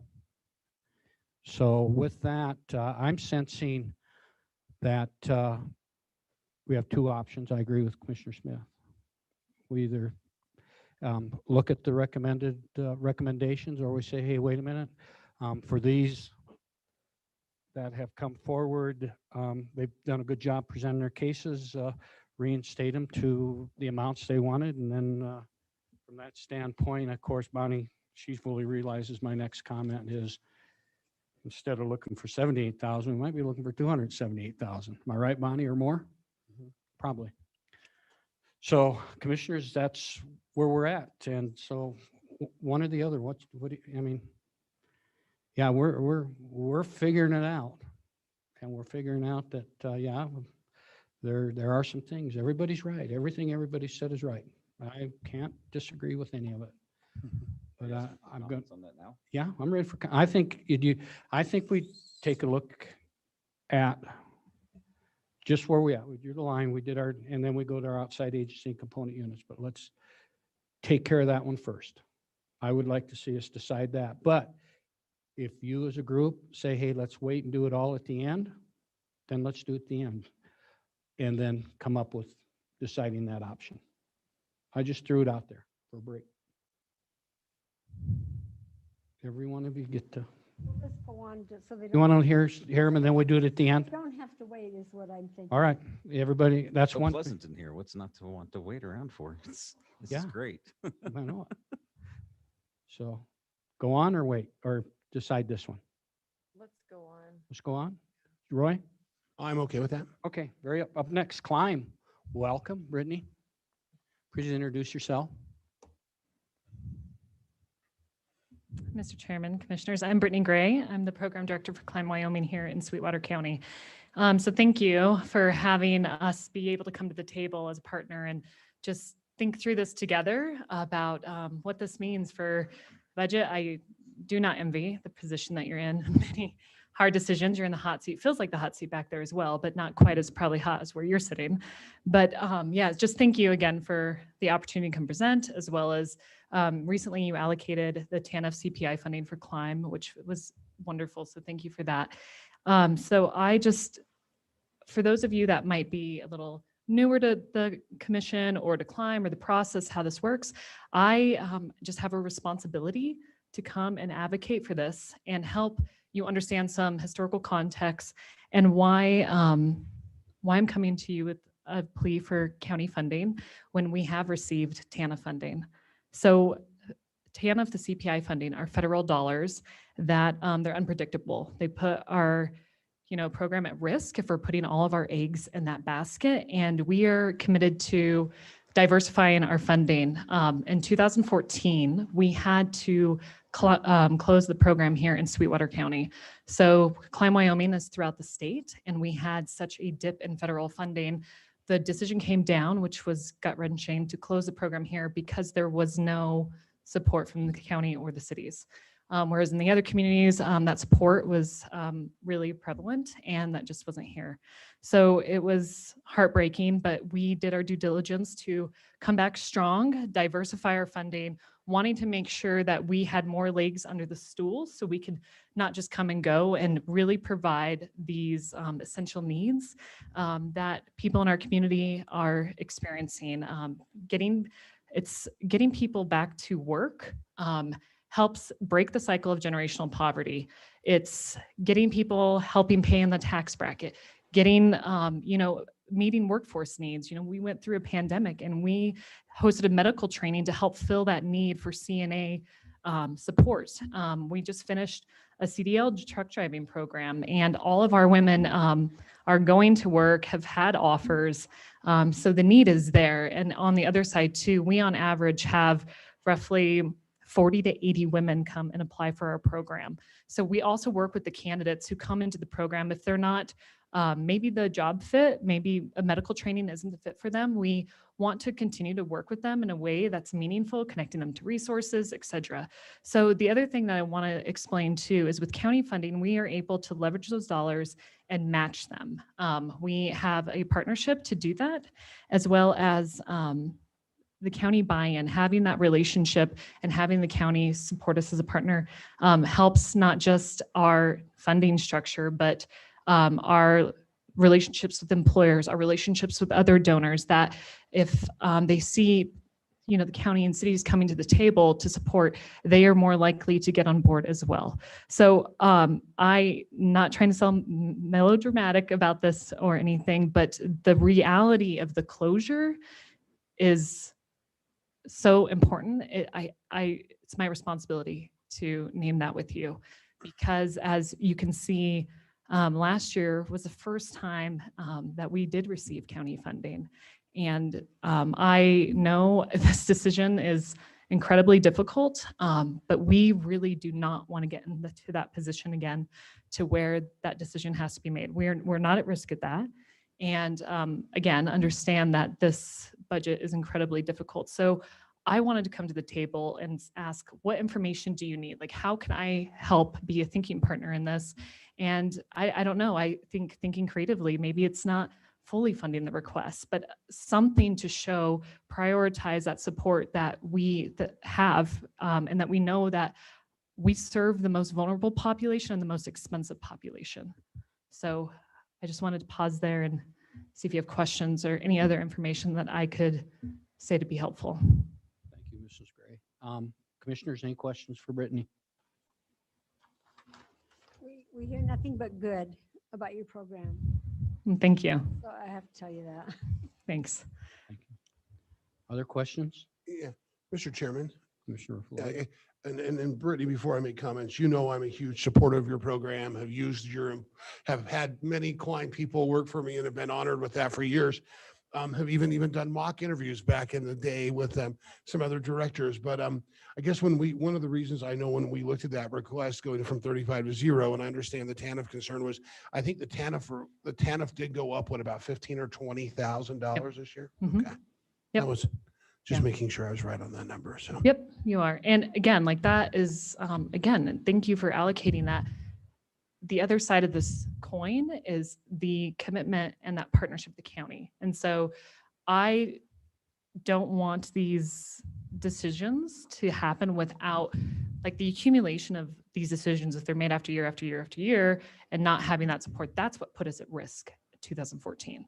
So that's why. Thank you, Brittany. Commissioners, other questions? No questions? Do you have anything more to add? I don't. If you need any other information, data, statistics, any of that, feel free to reach out to me and I'd be happy to provide it. Thank you. Thank you. Appreciate it. Okay. Boys and Girls Club. Do we have a representative on for Boys and Girls Club? Yes, hello. There we are. Good afternoon. Thank you for joining us. Please introduce yourself again. Good afternoon, Chairman and Commissioners. I'm Lisa Stewart. I'm the Director of the Boys and Girls Club of Sweetwater County. I also have Matt McBurnett, who is our Board President on. Is it okay if he joins us? Yes. Thank you. He might be in and out. Oh, no, there he is. Good afternoon, Matt. Hello. Please introduce yourself since you're a new face on the screen. Sure. I'm Matt McBurnett. I am the board president for the Boys and Girls Club of Sweetwater County. Thank you. Thank you, Matt and Lisa. Go ahead, Lisa. The floor is yours. So we want to thank you for your past support. We've appreciated it. We know that what you are having to do is not easy, like everybody else has said. This trickle down effect is it's coming down from the top to the bottom, and the nonprofits or outside agencies, we should say, are getting hit just as hard. 2020 we thought was going to be absolutely crazy and we were afraid, but it seems like 2020 and maybe 2022 is where we're really going to see the effect in a couple different ways. From donors, we have a donor that in the past has helped us with fundraising, matched fundraising. We were told at the beginning of 2021 that they would not be doing the match, that there would be a max of 15,000 to us. And then they came back and said that was off the board as well. A huge hit to just to know that you have some dollars coming in to keep your budget where it needs to be. Our registered members are not as high as they have been. Really, we haven't been allowed to bring in a bunch of kids till just recently to increase it from summer to fall to spring. The problem that we had is trying to make sure we kept them safe and 6 feet apart and all these things. And the mask mandate for K-12 was dropped on the 31st, allowing us to look at that a little differently. But still in 2019, we saw 215 kids signed up for our summer program. We have 122. That is something that we've seen through Boys and Girls Club across the nation. Either parents aren't back to work, they haven't gone back into the buildings to work, so they're at home, or maybe they're receiving dollars through different ways, so the need to go to work hasn't been there. So we really thought that this summer we would just be blown out of the water with kids, and we weren't. That makes a big difference in your budget. We get reimbursed in the summertime only when we feed kids by the education department. So that affects that in our dollars. We are already looking at a projection of $33,000 shortfall. If we look at not receiving the 36,963 from the county, that takes us a little over 69. We know that the need for help with school-age children is going to increase this coming school year, being that the schools have recently, just a couple months ago, said that there will be no school on Fridays. So to pick that up, we're looking at, there will be 37 non-school days in the 21-22 calendar. And we've averaged that that's going to cost a little over $1,000 a day. I mean, that's something that at the beginning of 2021, we weren't prepared for. So our shortfall really added up quickly when we sat down in about 3 numbers. One of the comments that I listened to and I thought was, I'm not funny, but something that is dear to us completely, was when the comment was made about a 15-year-old building having a midlife crisis. And I thought, oh my gosh, what's our building then? Because we have some pretty old buildings. And that kind of scared me a little, because I thought, wow, if we just had a 15-year-old building, I'd be jumping for joy. Just, weird things that just came across. I know in May, we had that big, weird winter storm where it rained and snowed. Well, we had a leak in the roof that we found out because our trees are extremely old. A tree limb went in the roof, put a hole in there, cost us over $2,000 to fix it and $6,300 to get our trees off our buildings, because 100 years ago when people planted buildings, they didn't take in effect that pretty soon they're going to grow really big and they're going to be right next to a building and cause some havoc. And so, different things just come about that nobody's, prepared for, like refrigerators. I heard, breaking down. We had ours last week, our commercial went down. And I mean, things just come when you work every day with a multiple of people. That's just what happens in our daily everything. And I was asked this week, why our reserves were so high and why we felt we needed that much money. And I literally said, so that I feel good every single day knowing that when it's payroll time, I can pay my staff, I can pay our bills. When something happens like the trees, I don't need to freak out and go, oh my gosh, what are we going to do? Just having that security to know that we're healthy and being able to keep our doors open for those kids that walk in those doors and those families that do have to go to work every day. And that's why we're here today, is to say, we understand where you're at. And if we were to continue the shortfall that we're looking for 21 and 22, because we know fundraising isn't going to be what we want it to be. We just do, because, the people in the past have moved away that were previous donors. There are people that have businesses, their business are still looking to regain and recoup and be healthy. And so that's why we've applied for you. When we were asked to take an extra, we took an extra, we were almost down 10,000 from last year, almost exactly 10,000. And so we were able to do that because you asked, and in the last how many years, every time you've asked, we've respectfully done so, because we know it's important that everybody receives dollars. We know that. We're not saying that we're more important than anybody else, but we do believe that the service that we provide is important to the families of our community. And that's why we're here today, to talk to you about those things. Our payroll budget last year in 2020, before COVID, we had it in at 325. We came in 2021 at 290. We lost a couple staff, full-time and some part-times, that we just didn't replace because we knew that things were going to look different. And so my staff and I had a discussion, and we really feel like we've been working COVID for over 10 years since we've been open, everybody doing multiple jobs. We, not one person just one thing. We all do multiple things so that we can cover that budget and keep it low and make sure that our kids get the most that they can when they walk in the doors. So I'm not sure if Matt has some more. I could go on forever and then I'll start crying. So we probably should just stop before I do, because I do it every single time and I get really embarrassed. And so I'm open for having Matt, if he has any comments, and then questions from any of you, if you have any. Thank you, Lisa. Thank Mr. you. McBurnett, anything to add?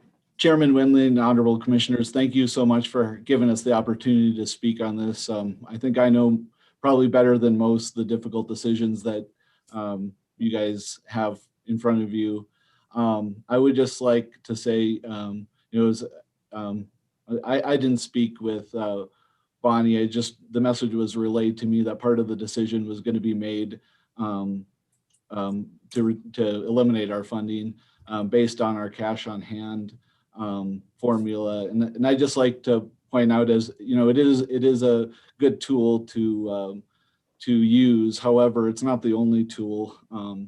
You know, the cash on hand, you know, that formula says that you know, that things are going to be consistent through the year. I think, you know, for a seasonal budget like we have, you know, having payroll fluctuating during the year, you know, from the school year into the summer, and then you know, having longer days on Fridays coming up in the next fiscal year, there's a lot of unknowns there. And I think, you know, like Lisa said, having an issue with the building could totally wipe out all those reserves really in one shot. And so I just would like to respectfully request that we work together with something on funding so we can continue to provide for our children in the community and the parents, the working parents that rely on us for help with their children. So that's really all I have to say. So thank you again for your time. Thank you, Matt. Commissioners, questions? Commissioner Smith.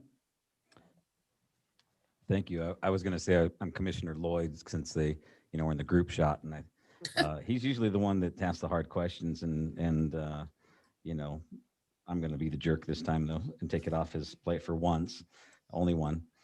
So Lisa and Matt, we do talk about the days cash on hand. You have well over a year of cash on hand at $383, 383 days cash on hand.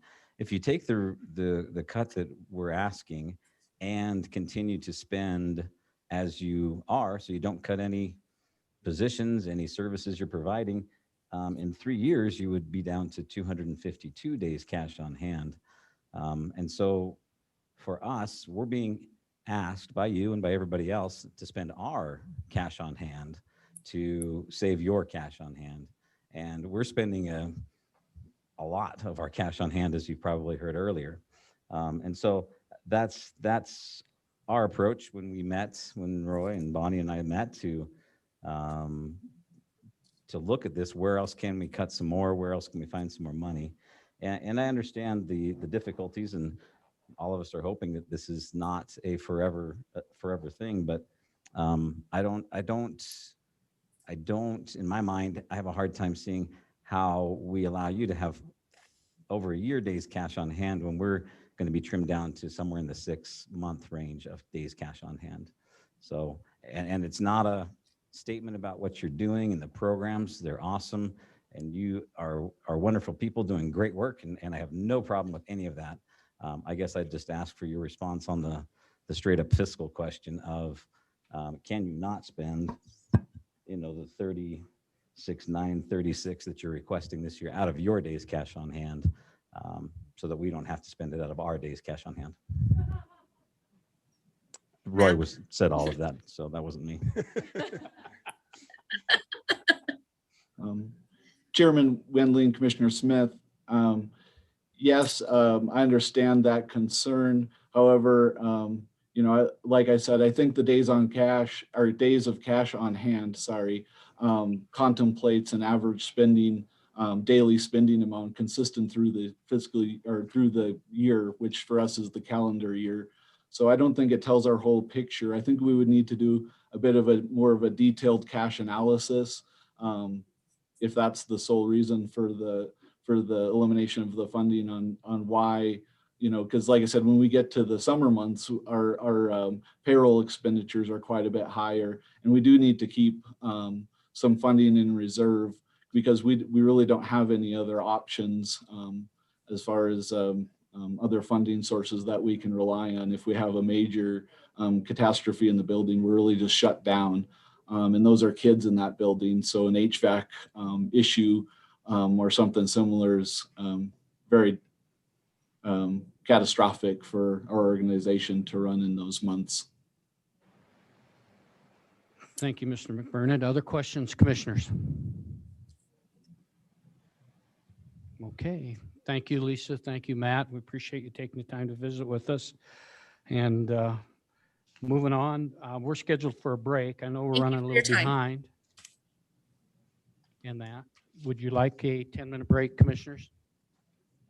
5, at least 5. Just, I don't need more than 5. Cooling break would be great. Yeah. And just Um, want to move. I know we have 1, 2, 3, 4 more groups to meet with after the break. Would you bear with us while we take a 5-minute break? It's been a long day. Thank you very much. We'll take a break for 5 minutes.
upset the maintenance people.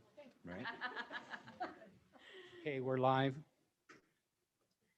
I'd like to call this workshop back to order, and I believe our next guest to visit with us is, I believe it's, let me look for sure, Miss Seiler with the food bank. Miss Seiler, you're on Zoom, correct? Yes, I am. Would you please introduce yourself, and the floor is yours. Hello. Yes, I'm Kathy Seiler, and nice to see all of you, chairman and commissioners. I'm here to represent the food bank. And as the others have said, you know, we really thank you for your support, and everything that the county does for the food bank is phenomenal. And I know you guys have a lot of tough decisions to make, and that's got to be very difficult to go through that process. The food bank's request is for an in-kind donation of health insurance, and the amount that we're requesting is an estimate. At the time of the request, we didn't know for sure the amount. It was pretty much a guess based off of last year and projecting ahead. But I think I came pretty close after receiving information from Brenda. And then also, I just wanted to talk about food insecurity. And so food insecurity is not having adequate access to enough nutritious foods. And according to Feeding America and their research from 2016, it's associated with poorer health and higher healthcare costs. And when I was looking at some of their charts online with Feeding America, they're projecting that, and I'm assuming this is from 2016, that Sweetwater County had 3,430 adults that are food insecure. That's not counting children. And so for that amount, they're saying that the healthcare cost for that would be $5,172,988. That's quite a bit of healthcare expense for food insecurity. And so, you know, I usually look at, it causes health problems, work performance problems, school performance, it can affect, but I hadn't really looked at the exact number that it may cost for healthcare for people to be food insecure.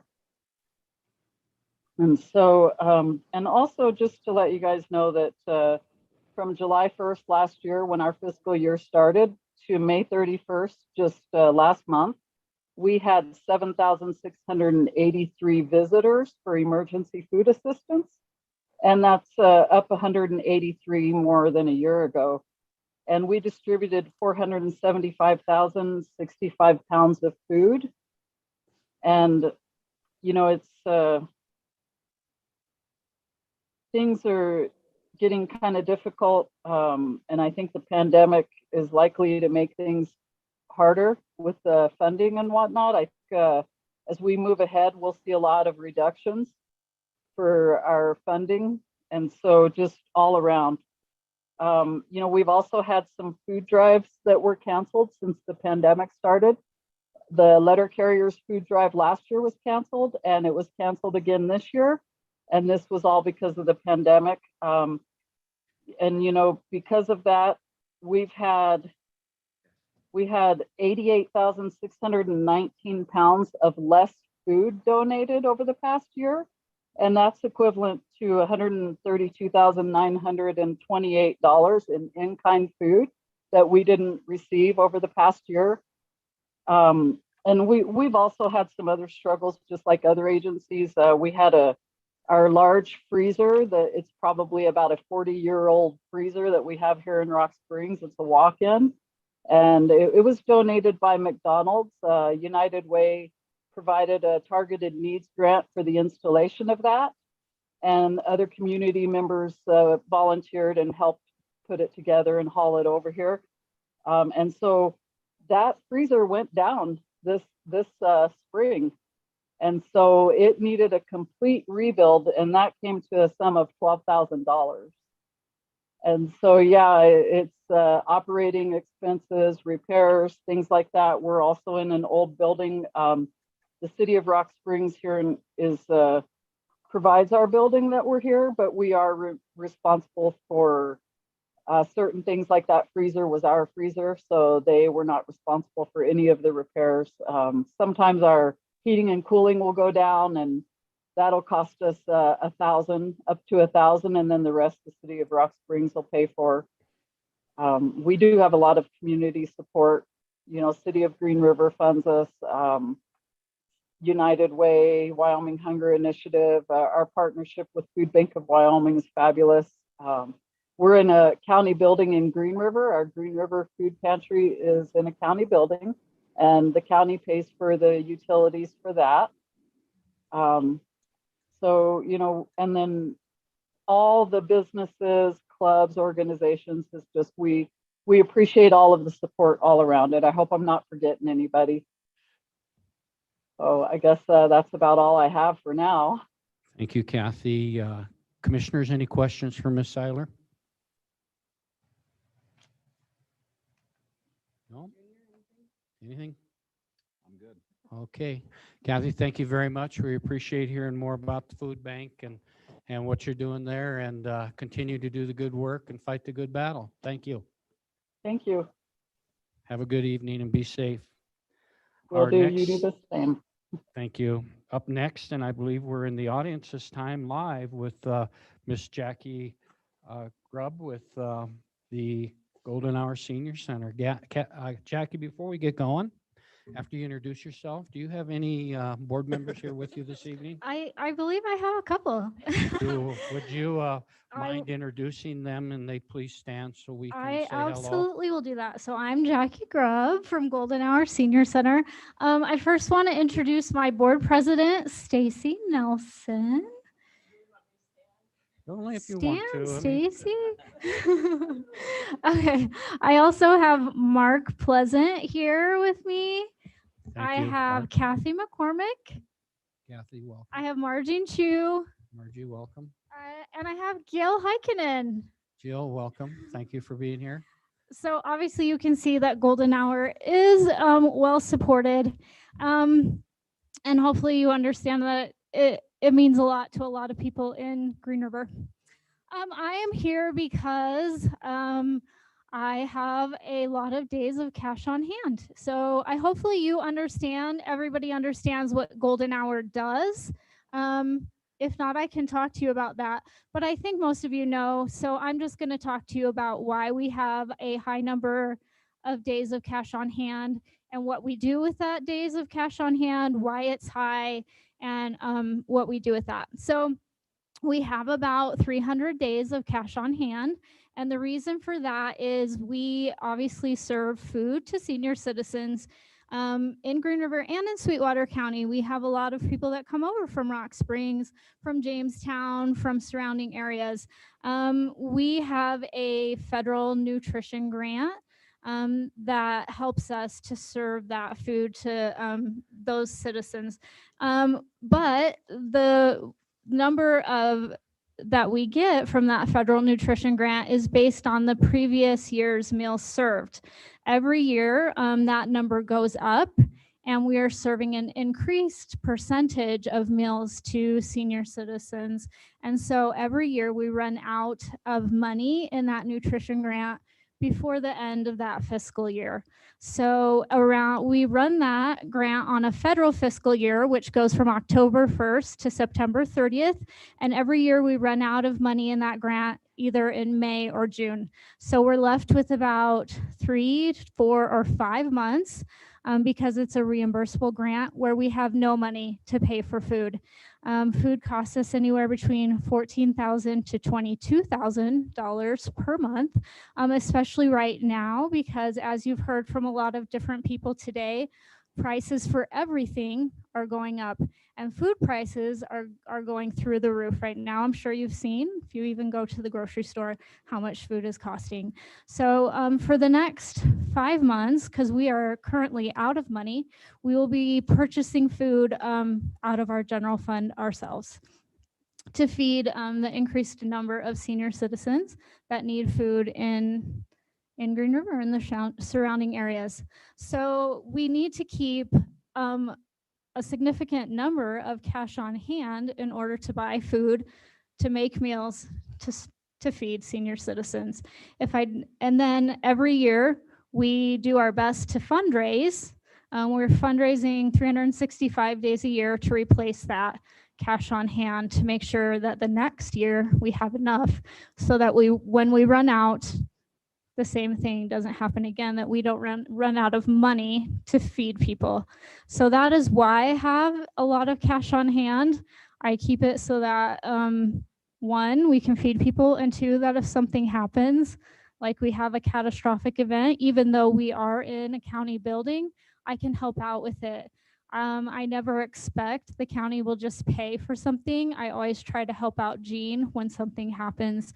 So like, for instance, last year when we needed to do a renovation on one of our rooms, I completely paid for that renovation myself. Or I didn't, but Golden Hour did. We paid for that renovation ourselves. We always try to help out anytime that we can. So we always try to keep our cash on hand high for those two reasons. So I did want to just tell you a little bit about what's been happening since I came to Golden Hour. I came in 2016.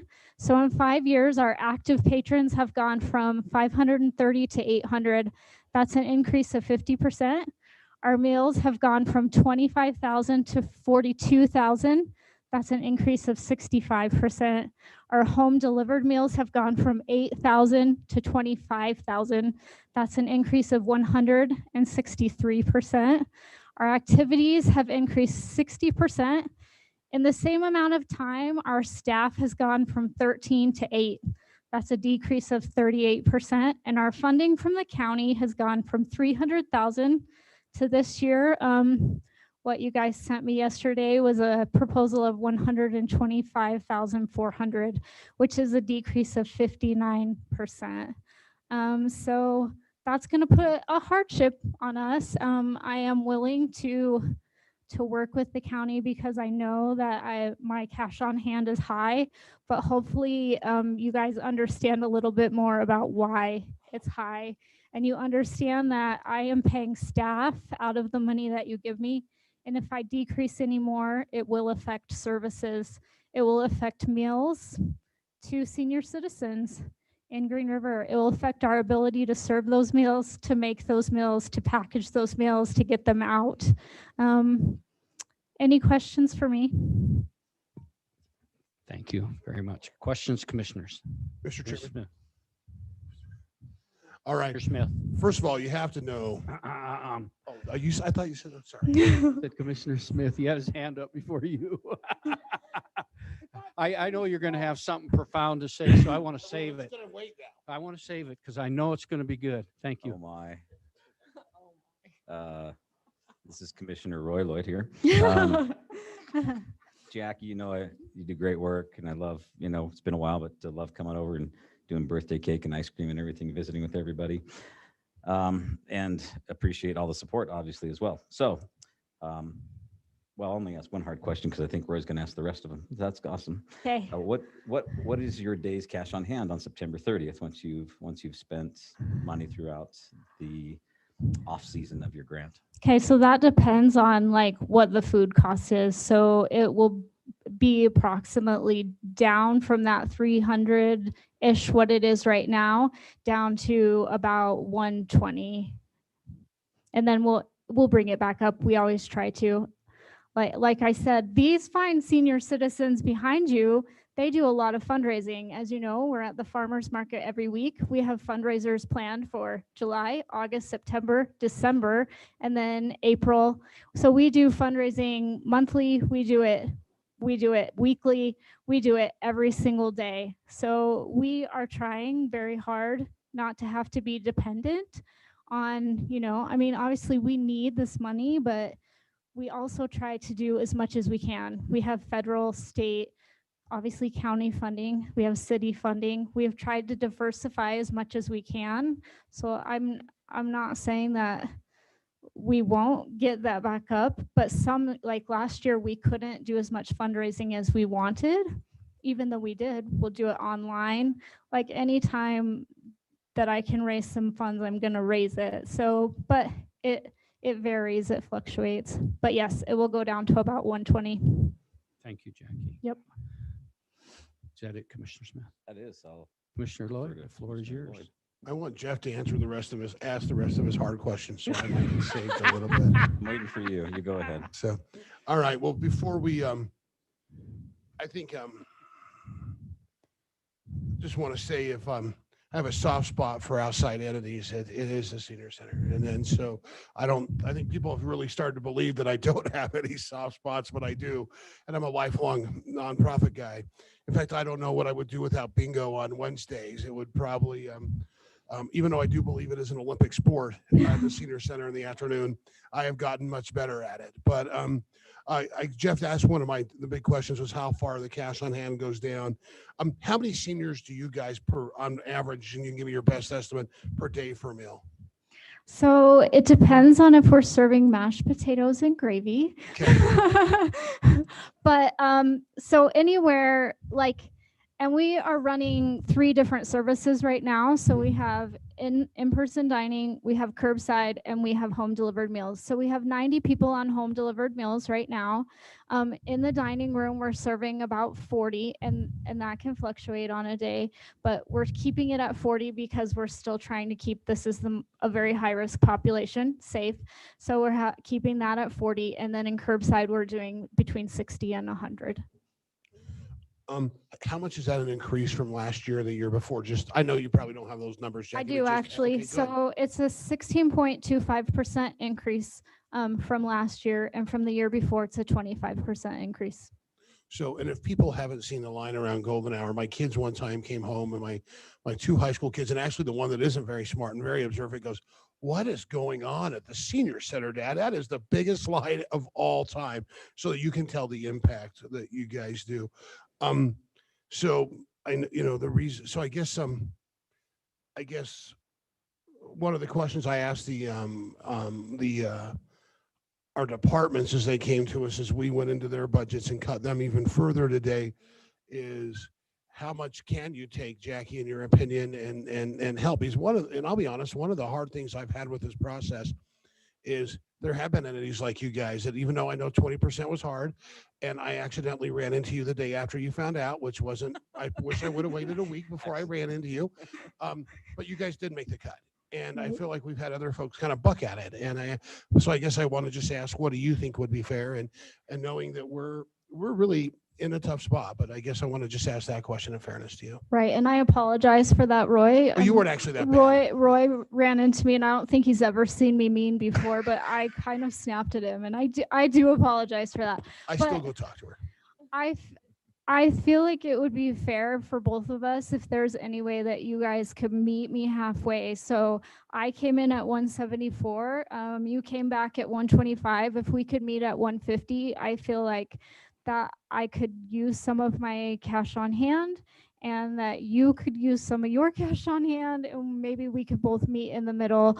I know that we both have to do what we have to do, but because I do have to use a lot of my cash on hand every year already, I feel like maybe there's some way that we could compromise there. Those are all the questions I have. Thank you, Commissioner Lloyd. Commissioners, any other questions? Ray asked my question. He did. Very good. I do have one, sorry, Doc, if I can No, make, no. no question.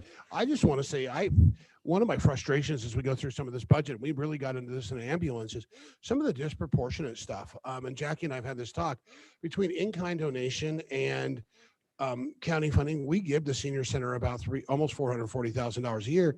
And what's the city's contribution? Yeah, the city is giving us currently 22,000, and I've talked to the city and I've asked them to put me on the agenda. They didn't, but I am planning to show up in public comment tonight. So I'm headed there after this meeting. And that's nothing you guys can control, but that is a frustration for me because it is a Green River entity and it is a partnership, and I'd like to see a little more fairness in the partnership. I don't think it will happen, but that's just a comment that you and I have talked about. I think it's important to put out in public. Thank you, Roy. Any other questions? I have one comment for Commissioner Lloyd. When you talk about in-kind services for Golden Hour, there's a small percentage of those in-kind services, which is about $145,000, $150,000 the county pays, that now is shared with the conservation district. So they're not all golden hours. And I want us to keep that in mind, that there's a percentage of that going to the Conservation District now, since they are housed there Mhm. for in-kind services. Thank you. Thank you. Appreciate it, Jackie. Any other? Good No. luck with the rest of your evening. Well, You do the same. thanks.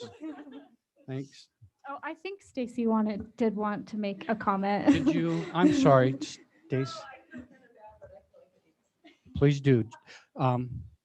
Come to the podium, introduce yourself again, please. Wow. Stacy Nelson. I'm the president of the board of the Golden Hour Senior Thank you, Center. And Stacy. I appreciate you all so much. And I feel like Jackie represents us extremely well. And she's proven time and time again that she's very nimble. She's very creative with the budget. And I appreciate your words, Commissioner Lloyd, about, I know this is an incredibly hard time for you. I believe it keeps you up at night. That's why I feel kind of bad about saying this, but I don't. I'm going to call him a 3 tonight. yeah, just to give a little bit of food for thought and perspective, and not saying that any other entity is less important than Golden Hour Senior Center, but to drill down. Of course, we provide recreation, which is so important for that population, but to really drill down to the core of the Golden Hour Senior Center, this is, and I feel like I'm giving a lot of feedback. Well, you're okay.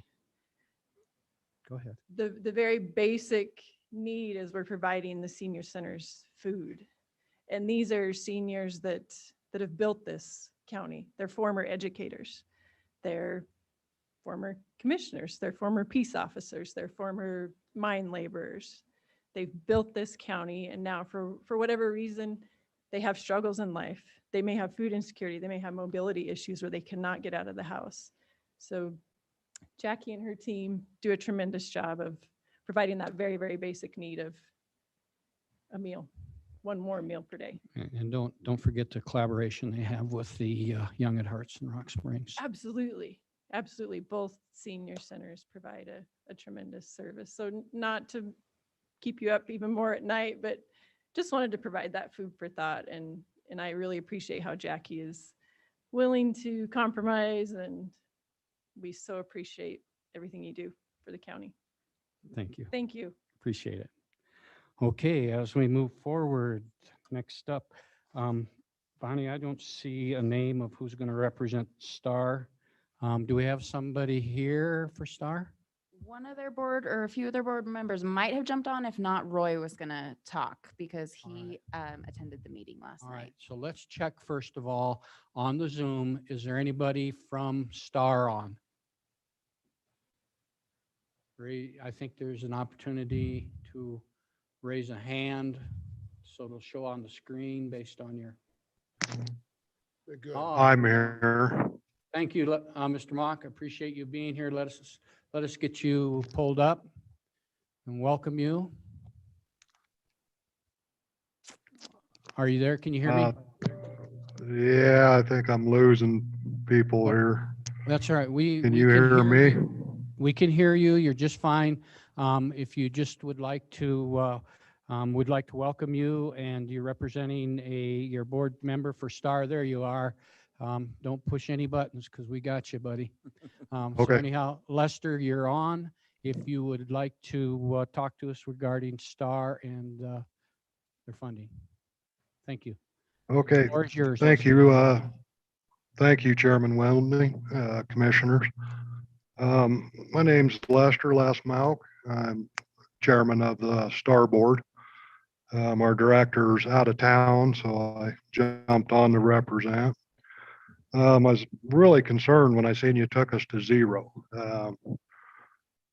We utilize the funding that comes from the county, from City of Green River, City of Rock Springs. That is our matching funds to get our FTA grants, our operational grants, the big stuff. So it was a deep concern.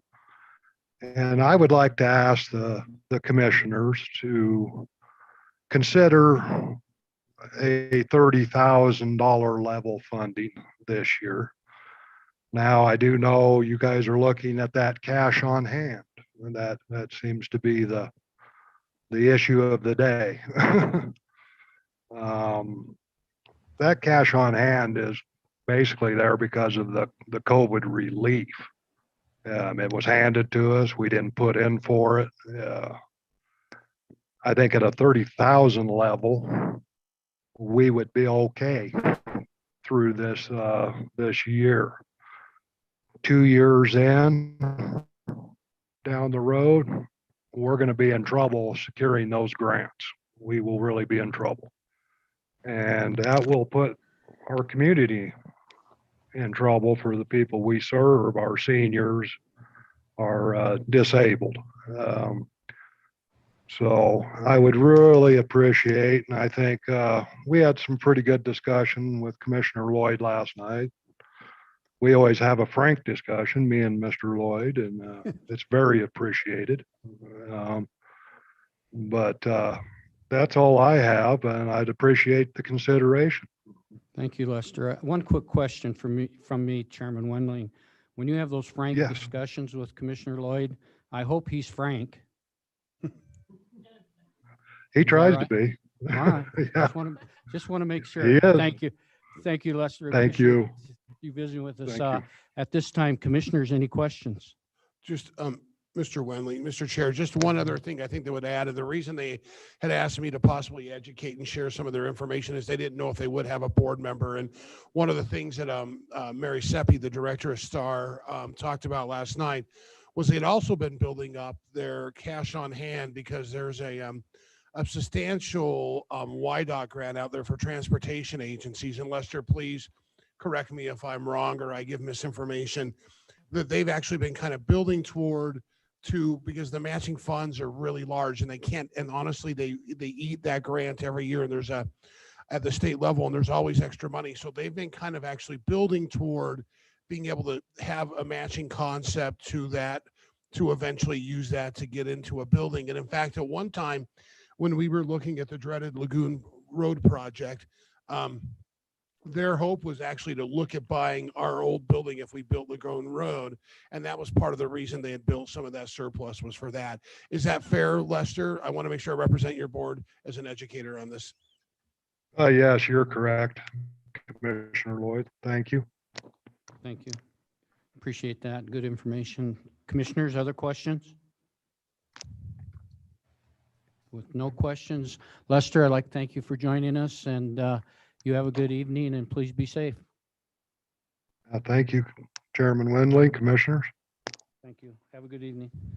Okay, up next, I believe, is Memorial Hospital, Sweetwater County, and I believe the CEO, Ms. Richardson, is there. And Irene, is there anybody with you? I see Tammy Love. Is that correct? Yes, Tammy's with me as well. All right, so welcome, and again, introduce yourself for our people in the boardroom as well as who you have with you, and the floor is yours. Okay, thank you, Chairman Wendling. I'm Irene Richardson. I'm the CEO at Memorial Hospital of Sweetwater County, and I have with me Tammy Love, and she's our Chief Financial Officer at the hospital. Go ahead. You know, we, as you noticed this morning during the presentation, we talked about the maintenance fund.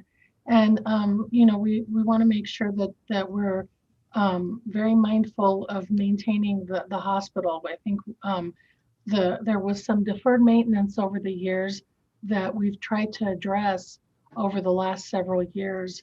And I think we've done that to some great success. And we know that your job is hard. We've been there before, and we know that that balancing a budget is very difficult, and then there has to be some concessions. And we're just here. You know, I think that if you know, you guys want to talk about what options there are, we're willing to come to the table and talk with the commissioners about that.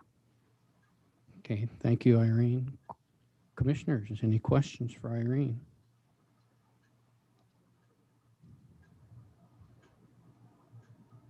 Did Ms. Love have anything to add, Tammy or Irene? I don't know, Tammy, did you want to add anything? I think that if I guess as a way of saying, you know, is there if there are additional budget, if, you know, we put in a 22% decrease in our budget, if there's anything additional that the commissioners, just knowing that we're using those monies to, you know, repair and maintain the hospital. If there are additional, you know, reductions that the commissioners would ask for, then we would be willing to talk about that. All right, thank you. I just didn't want to not give Tammy an opportunity to talk if there was something she wanted to say. So questions, I don't have commissioners? anything else to add. I wasn't sure if I was going to be able to be here. I was at our Building and Grounds Committee. So I wasn't sure if I was going to make it, but we just finished up. So, you know, we do have a list of projects we were hoping to use the funds for, but we understand, like Irene said, that this is tough on you guys, and this is the hardest part of all of our jobs, is balancing that budget. So we do understand. Well, thank you very much, and we're glad you could join us and that. So commissioners, any questions for either Ms. Love or Ms. Richardson? Mr. Chairman. Commissioner Shanefield. Thank you. Irene, Tammy, so we had come back to you with 938,440 from your already 22% decrease of 1,069,000. Are you able to provide the maintenance that you feel is appropriate at that amount, the 938? You know, like Tammy said, I think that we have some projects and we have some routine maintenance. You know, we understand that, you know, these are hard times for everyone. So we would just be, you know, it'll be difficult, but we'll do whatever we can to be kind of, you know, discern the different maintenance projects and prioritize them and decide which need to be done right away. And just as long as, you know, next year when we do next year's budget, that we kind of look back and kind of look at where we started, that we don't take decreases, you know, hopefully we don't have to take decreases from this decreased amount. Thank you. Thank you, Irene. Other questions, commissioners? No questions. Thank you, Ms. Richardson. Thank you, Ms. Love, for joining us and sharing what your thoughts were with regard to what we're looking at. You have a quiet evening, a good evening, a safe evening. And again, thank you for the great report this morning, Irene. Your staff and everybody's doing a great job. And we're just really glad to have Memorial Hospital and the staff that you have, as well as the leadership there. Thank you very much, doctors and everybody. Thank you. We appreciate you. Commissioners. Thank you. Thank you. Bonnie, that concludes the entities that we had lined up. Had you had any others that contacted you or anything? And I contacted all of the departments that had higher budgets, and a lot of them complied with the recommendation to go down. So those ones you did not meet with. And then also hospice wanted me to relay to you that they're very appreciative of your support. They were willing to take that cut for this year, but not in the future. But they wanted to let me know how appreciative they are of your support. So I just wanted to let you know that. And that's all we had to meet with. And I guess now we just need to crunch some make numbers. some decisions. So with that, commissioners, your pleasure. Where are the secret big pots of money? The impact tax fund. We do have some money in the impact tax fund. If you do want to shift some money over there, we do. That isn't not designated for anything. So that is an option. Is that in reserves? It is. It's not in the general fund. Okay. It's in a separate fund. It's impact tax money that we have collected. And the Gateway West project is in there, and that has to be used for designated things. Designated, But yes. previously that money was just given to us and it wasn't designated for specific purposes. So we could use some of that money if you want to shift some money into that, if that's an option. Won't I have thought a- you did have a secret pot of money. I do. Glad you asked, Mary. Good question. How much is it? I just. It's about $500,000. Oh, is that It'll all? be gone though if we use it. It's a Yeah, it will Band-Aid. be. That's how it works. It'll How be it gone if we works. use it. Yeah. It'll be gone if we use it. It won't come back next year. But we no, don't that get was, New impact money from the Trona mines, right? And, deep that's a west. possibility of But coming in that's the sales future, but tax that's money not. for specific requests that go through the impact. Oh.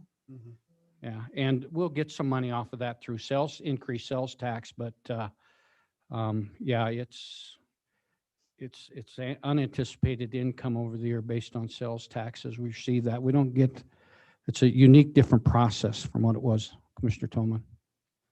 If I can say that, I'll just leave it right there. I think I better ask her again, though. Are there any other pots of money that we don't know about? Or we have forgotten about? Well, just that impact tax money is something we can pull from. And then also I had recommended to use money out of the Parks and Rec. I mean, we could shift some money over there. We can't shift all the capital over there. Jean has budgeted for, I think, 287,000 this year. And there's roughly 300, a little over 300, between 300 and 350 in there. So we could shift a little bit of money in there. I mean, it wouldn't be more than What was his 50,000 or his so. request when we talked to him for the Parks and Rec that amount? For the department or for the separate fund? Oh, I see. For That was the operating. extra?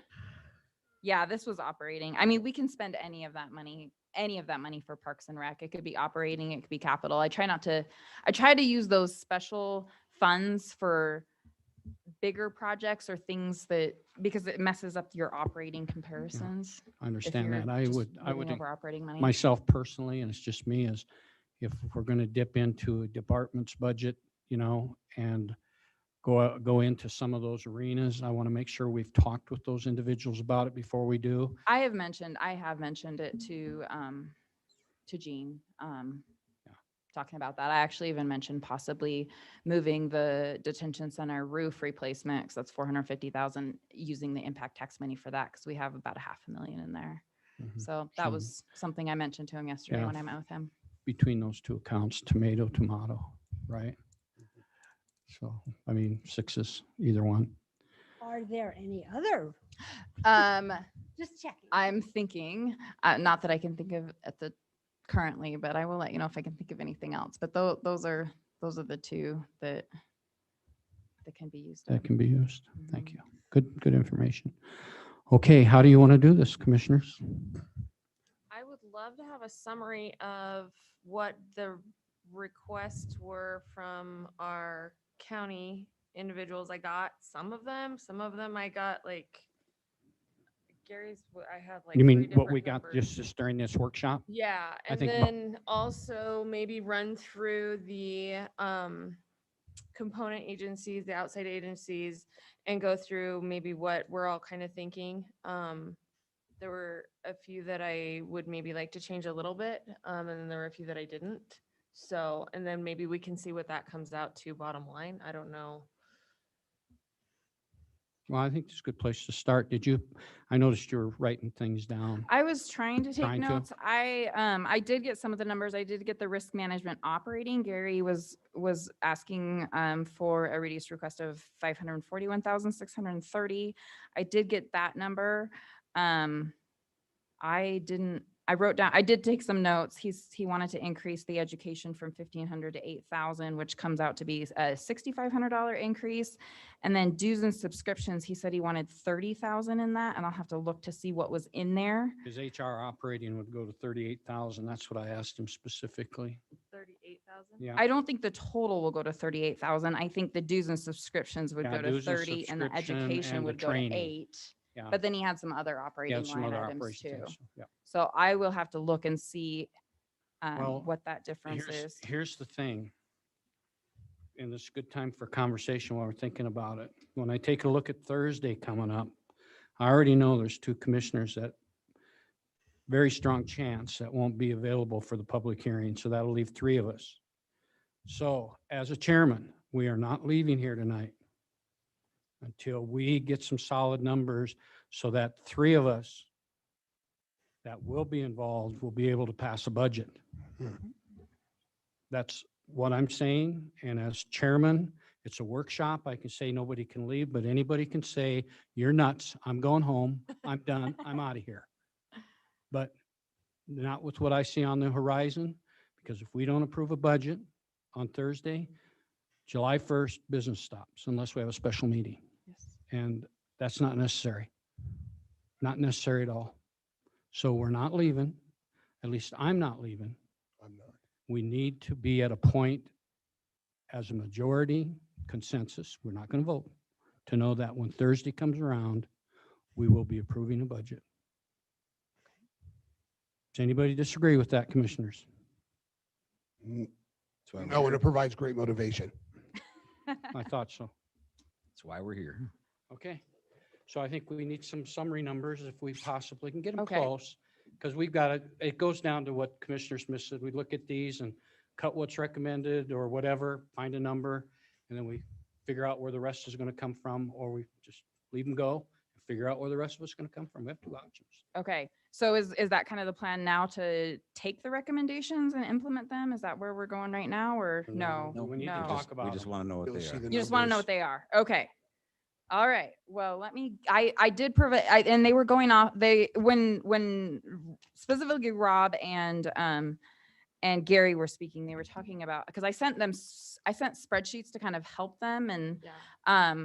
and We didn't get total we didn't numbers. have, We yeah. got- right, I wanted a total number and I wasn't know. getting that either. So let me bring up their spreadsheets and see if I can kind of get to those numbers. Take like a 10 while she's putting it together, Or do we want to discuss the? Let's do the outside agencies let's just say from Climb on down, why Bonnie works on that. Okay, Okay?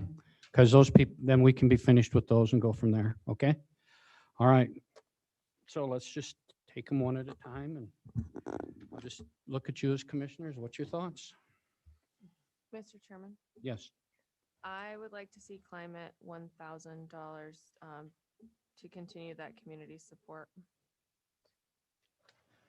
What was that, Lauren? 1,000. Okay, let's just take one at a time. Okay. And make sure, That's the top one, so. That's why I well, went with it. all right. So we'll start with Jeff. Jeff, your thoughts there for Climb? I'm fine with that. Mary Yes. and Roy? I'm okay for 1,000 for Klein, but do we have to take from another organization to make that happen? So I guess there's a big picture, but I'm okay for 1,000 for Klein.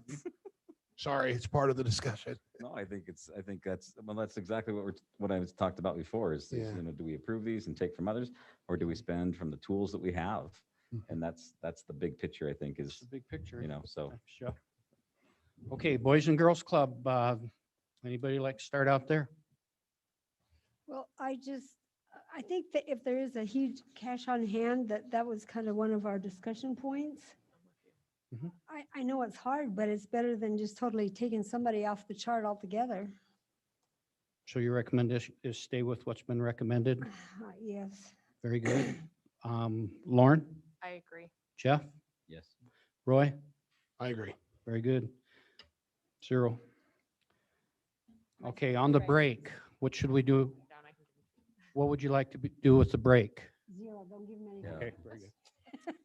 Food bank. Let's start with Roy.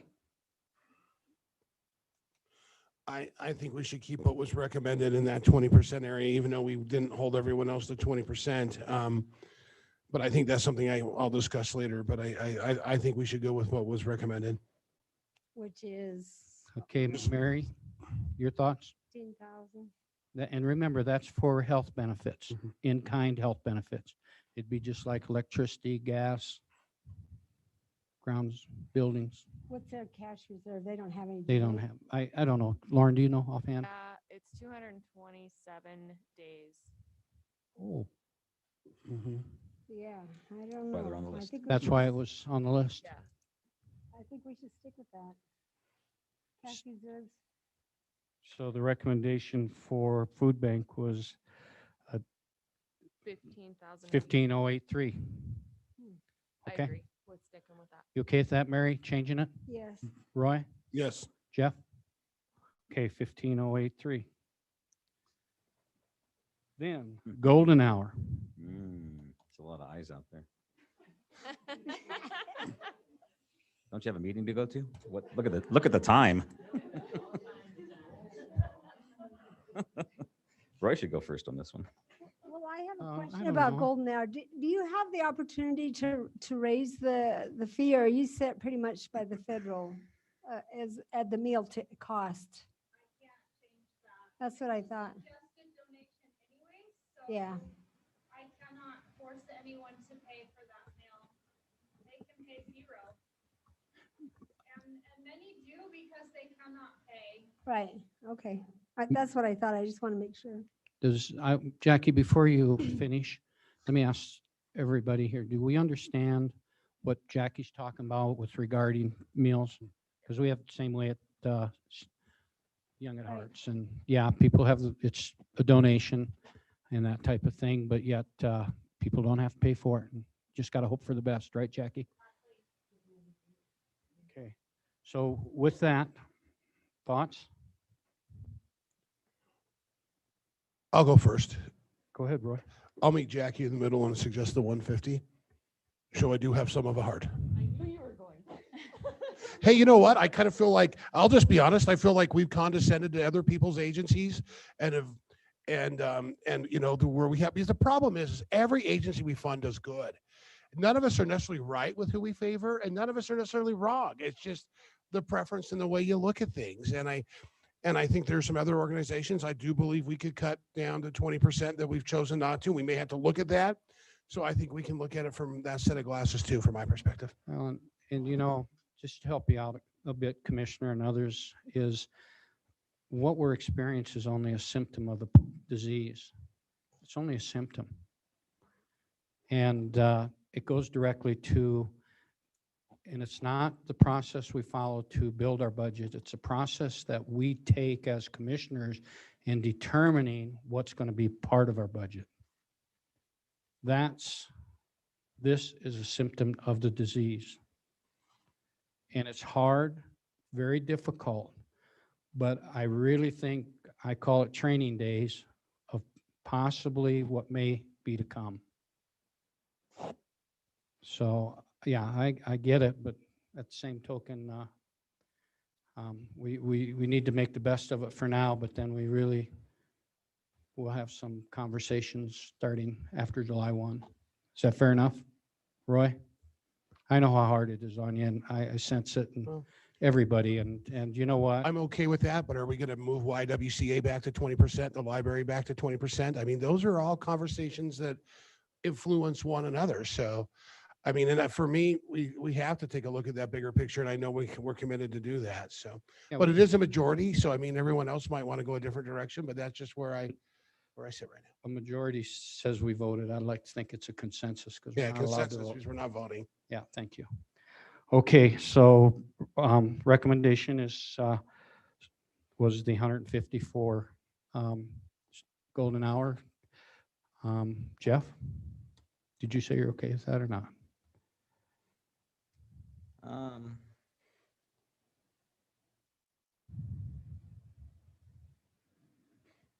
I'm okay with it as long as we, well, in my mind, as long as we use the tools that we have. We have other money that's out there. And yeah, it's say it again, it's one-time money for hopefully a one-time problem. So we have tools to remedy things like this. And if we want to reinstate money that, I mean, we came up with we did come up with a balanced budget. The numbers changed a little bit when we met. And that's, you know, that's where I'm at is I think we have the means to be able to do things such as this, restoring some money. So yes, I'm fine at 150. That was a long answer. That's fine. Lauren, you're okay. Mary? It's way shorter than mine. I'm okay, but maybe you better put out a big tip jar over there so we can donate more. Well, and you know, when we started off this budget process, Commissioner Tolman, the one thing we wanted specifically on the first message, and shoot the messenger, I'm okay, I'm old enough. It's time for me to move on. But the message originally was that because of the cuts that are happening and what possibly would be coming in the future, outside agencies, component units, and others need to start looking for other funding sources. County cannot be the only one. Okay? So that goes right in line with what Mr. Tolman said, a tip jar or whatever. Okay, 150, Bonnie. Star. Thoughts?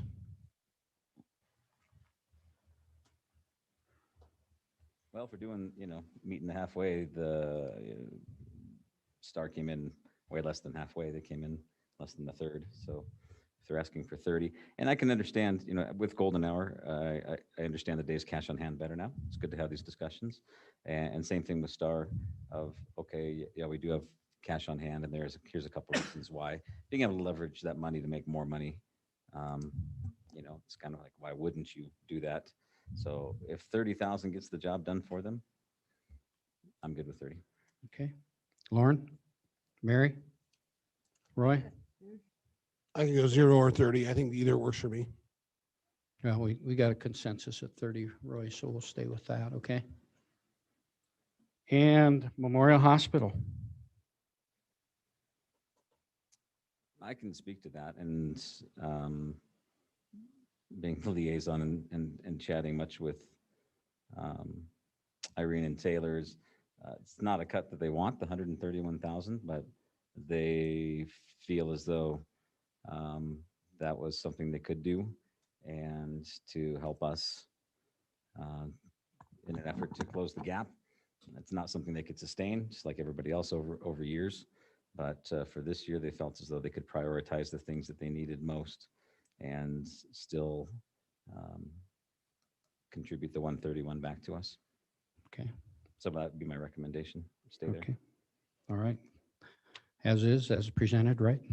Lauren? Yes. Mary? Yes. Commissioner Lloyd? Yes. Okay, and the other thing too to keep in mind when I look down this list of all of these requests, Memorial Hospital maintenance is mandated by statute. The amount of money isn't mandated, but the maintenance fund is mandated by statute.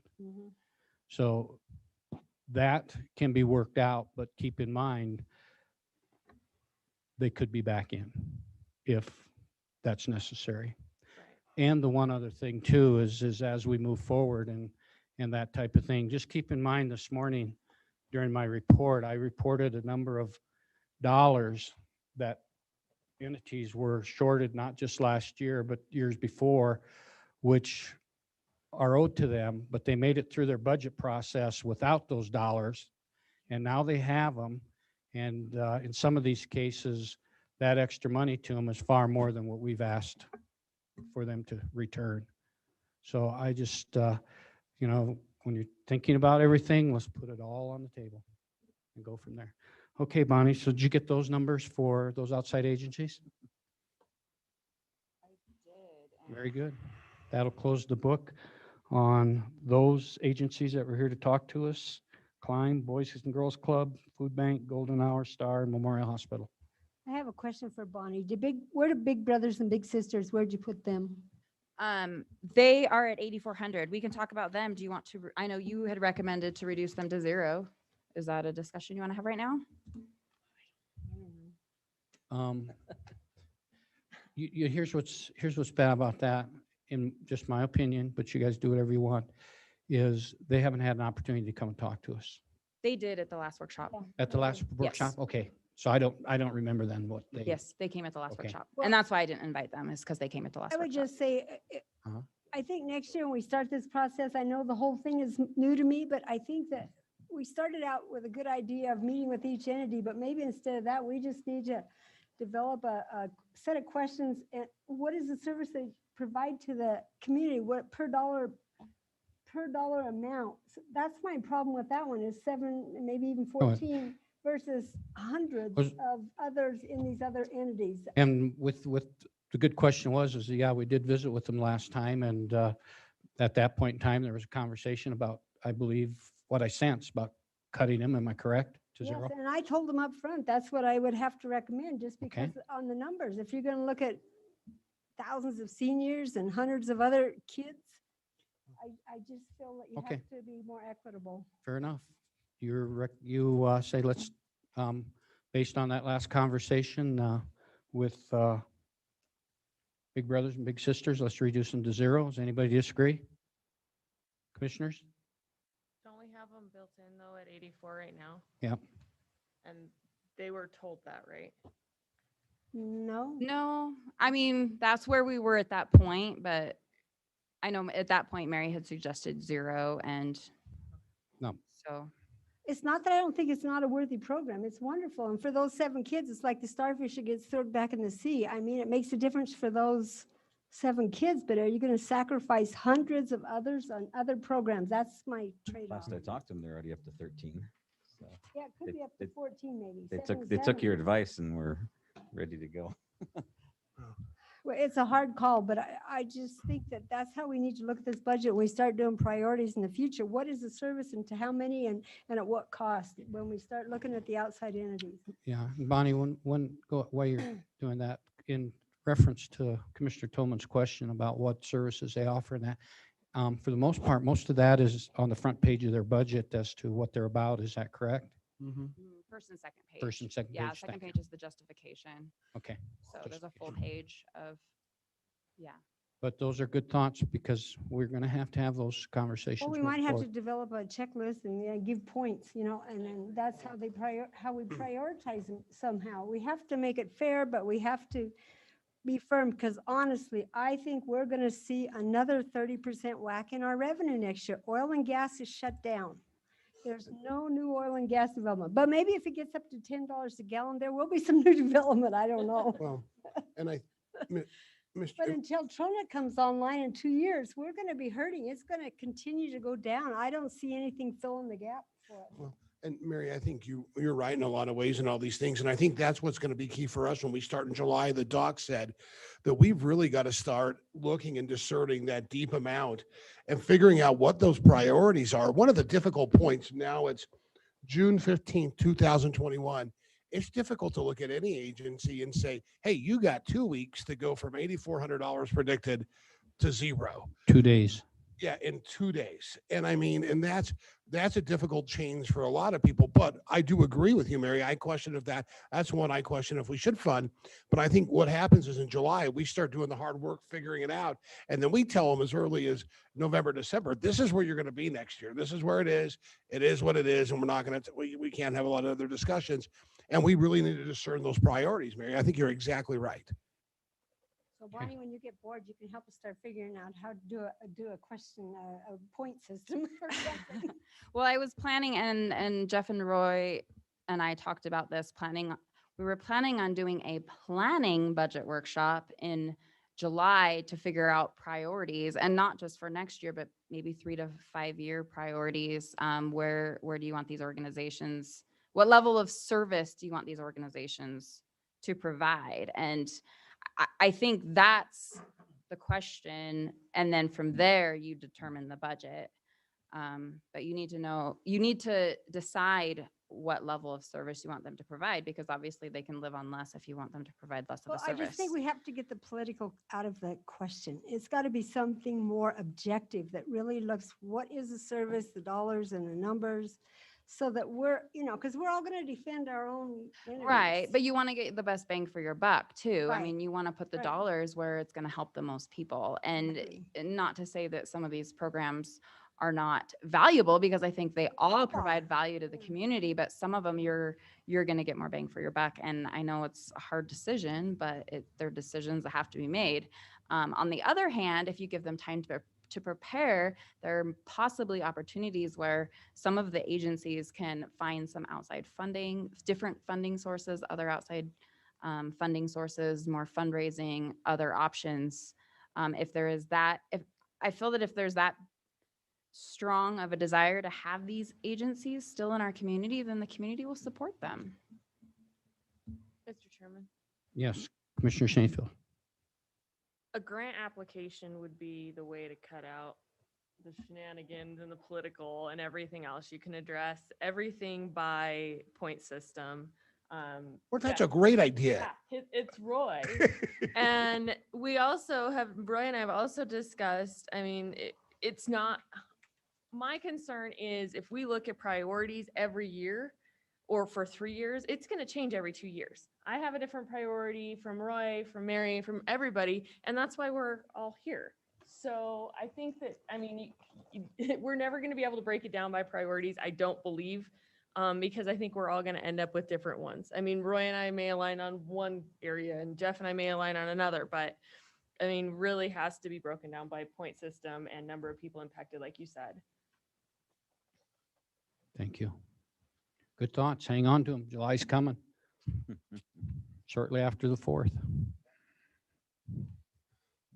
Anything else, commissioners? Okay, we pretty well have the numbers for the outside agencies and that type of thing. We'll wait till Bonnie has a summation, and then we'll work through our core government, or in this case, it'll be departments.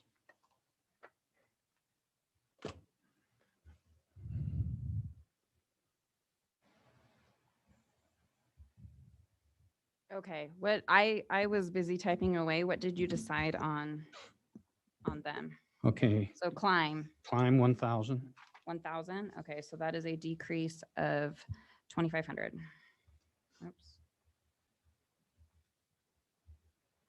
All right, what did you decide on Boys and Girls Club? 0.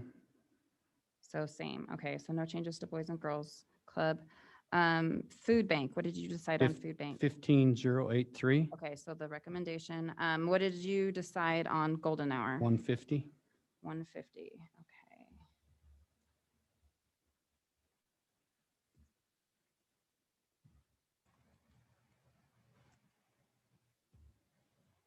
Okay, and then star, 30.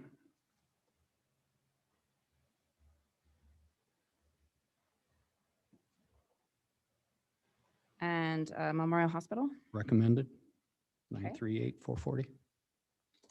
Okay, Bonnie, did you get climb correct? So the recommendation previous was 0 for climb and it's 1,000 now. So we're increasing. yes, we are increasing, so oh, the recommendation was 0, so we are increasing at 1,000. I did get that Yeah, wrong. Thank you for that correction. And then And minus the 8,400 from the other, from where, Mary? Big Brothers. Big Brothers. Big Brothers, we're decreasing that to 8,400. To 0. Okay, To 0, right, Mary? Yes. so that one's a minus We 8,400. didn't do a consensus on that. On Big Brothers. We should go, I don't agree with Big Brothers. I think that they were given the 8,400 and Well, that's what I was saying. yeah, no, I don't agree with Big Brothers. I think we should work on whittling them down more next year, but that's my opinion. Why do you feel that?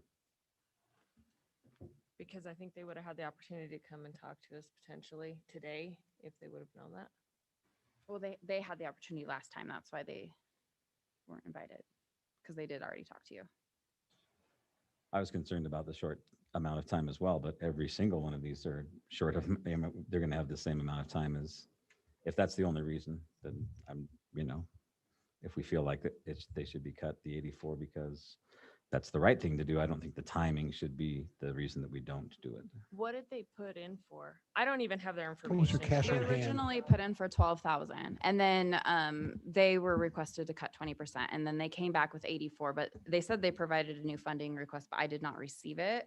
So they were here at the last budget workshop because they had requested the 12,000, and that was what was on there, but they reduced it to 84 I when don't they think we came in and told them that we were presented. going to give them that. We said we still were having more. No, there were workshops. differences of opinions at that point in time, so Remember what their cash on hand was? Katie? I can pull it up. I have it. My other concern is, I know they're a great program. I'm not trying to say they aren't, but It's 147 days of Yeah. cash on hand. they have 17,000. 147 days and they're administered out of Laramie. They're not, I know they have 2 staff members in town, but they are not administered through this county.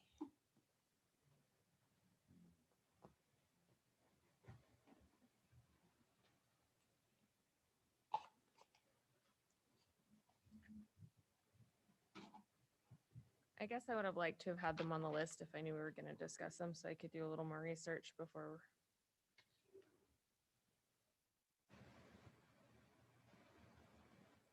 And I did visit with YWCA. At one point, they had 20-some clients. And they were told that wasn't enough, and now we're down to, even pre-COVID, the number was really low. And we can discuss some of the ones we added to too, because we also added to YWCA was one of them that we met with them last time, and we had originally cut them down to the full 20%, but they were to look at later, and we did, and we restored that amount in our meeting. So, I mean, these are ones that we can look at as well. Yeah, it was YWCA, library, extension office. And Was it VIRS? VRS. Those are the ones that we added money to. And the hard part is when we start talking about $8,400 and where we're really at, it doesn't, not huge, I mean, but it's still, but I think it's that long-term conversation of where are the important things we fund. Well, I remember, well, we've had Yeah. I know Mary wanted to decrease the 8,400 for Big Brothers Big Sisters because they were only 7 kids. there were only 7 kids, which she didn't feel that was the best bang for the buck. I originally had a recommendation to decrease them because their revenues were actually higher than their expenditures, but then we didn't take away. We reallocated their grant funding and gave more to Climb. So their grant funding went down, and they had budgeted for the 16,000, but we provided them with less than that this year. So that made it so that their revenues weren't that much higher than their expenditures anymore. But Christine, I did speak with Christina to get those numbers, and she said that they had, so their grant ends, it's on a fiscal year, it's a federal grant, ends September 30th, and they haven't applied for any of that money yet. And that's why it was reallocated to Climb, because they haven't applied for any of the money that started October 1st and ended September 30th. I don't think it's something we have to argue about for a long time. right? I'm just trying to fill you in on history. Mhm. So whatever you decide, I'll put in there, but I was just trying to fill you in on kind of what's been going on with that request and the funding there. And that was kind of why we did the individual appointments, so that we could come back with a recommendation after, a sit-down visit, which I did. All of us did with our entities.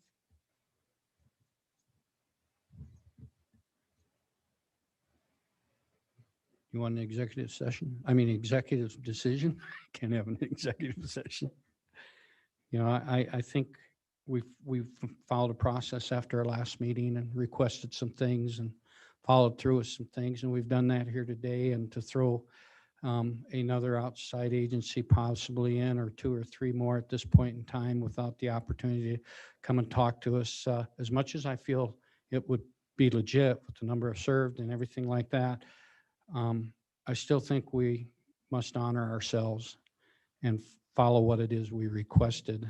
And basically, if they didn't have a chance to come in and talk to us, I think, all right, how much does that impact us?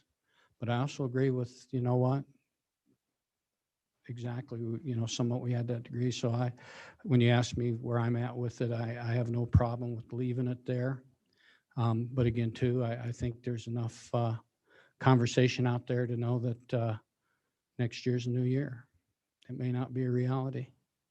And we're talking about that already. So, so it's just a consensus, commissioners. So I'll go down the row, leave 84, whatever it is, or take it out. And Mary? Well, you already know my opinion. Okay, out. Out. Lauren? Leave. Jeff? Leave it in. Roy?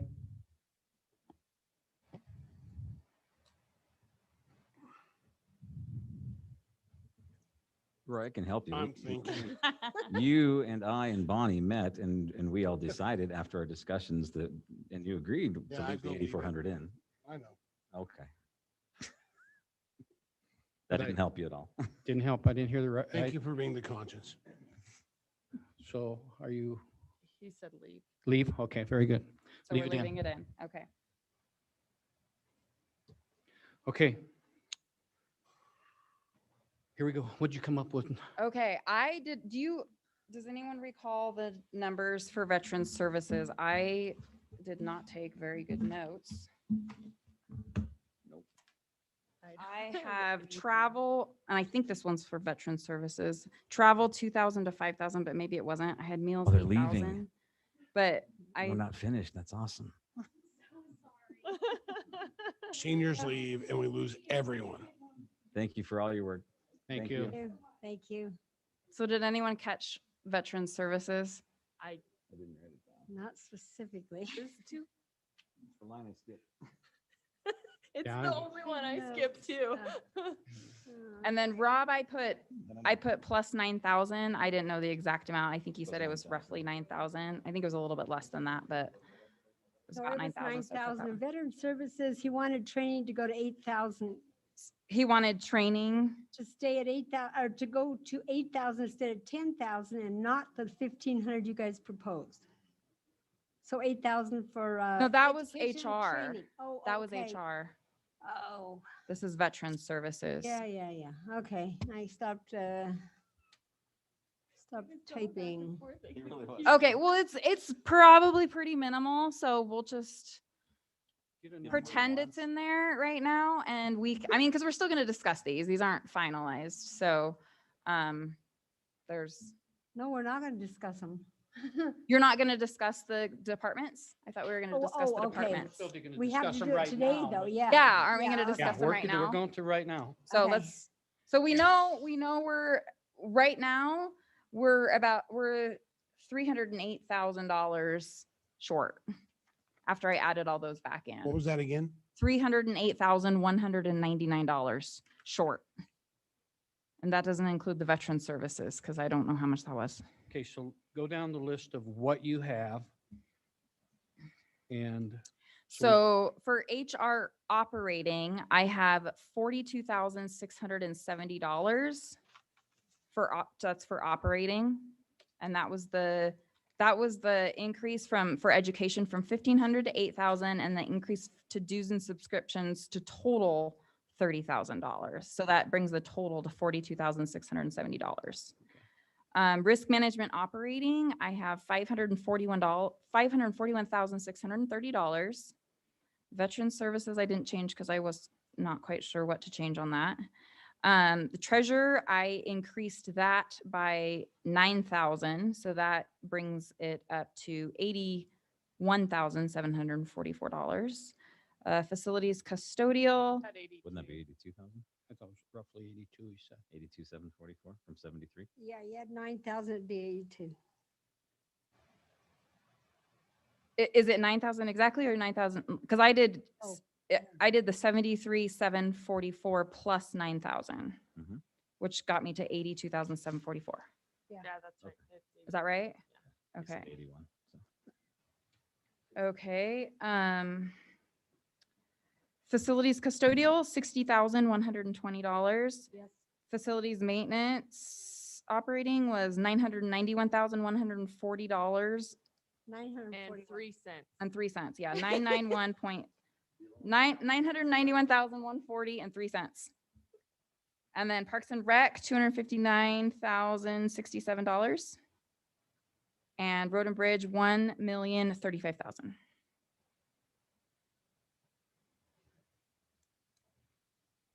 That is not our, Gene? that's an additional shortfall, all these. That's the total operating for Accurate. each of those. You heard? I took them right off your sheet. I But how much is this short of what we had projected? So right now, so we were short $78,404, and now with all of these department changes, putting those in, and then just what you told me with the outside agencies, now we're short $308,199. It's an additional $369,785. $308,199. 380? 308 Yeah. Total. total But short. If you, if you take 78 from it, we're Oh. adding 269, 785 Okay, gotcha. Okay, additional. okay. Could I ask Mr. Legursky a question? Yes, you may. This is a workshop. Well, we asked her for the hidden pots of money. She said the impact tax assistance had almost 500,000 in it that we might be able to use for this, but we may need to use it for the detention center roof. So what would be your kind of a? The detention center roof is currently in his capital facilities maintenance. So if we took it out of there and put it in the impact tax money, then that would lower the general fund expenditures by 450,000. Yeah, they'll decide where it's. So it'd be okay if we dipped into the impact tax assistance, because you're not going to need it for the roof.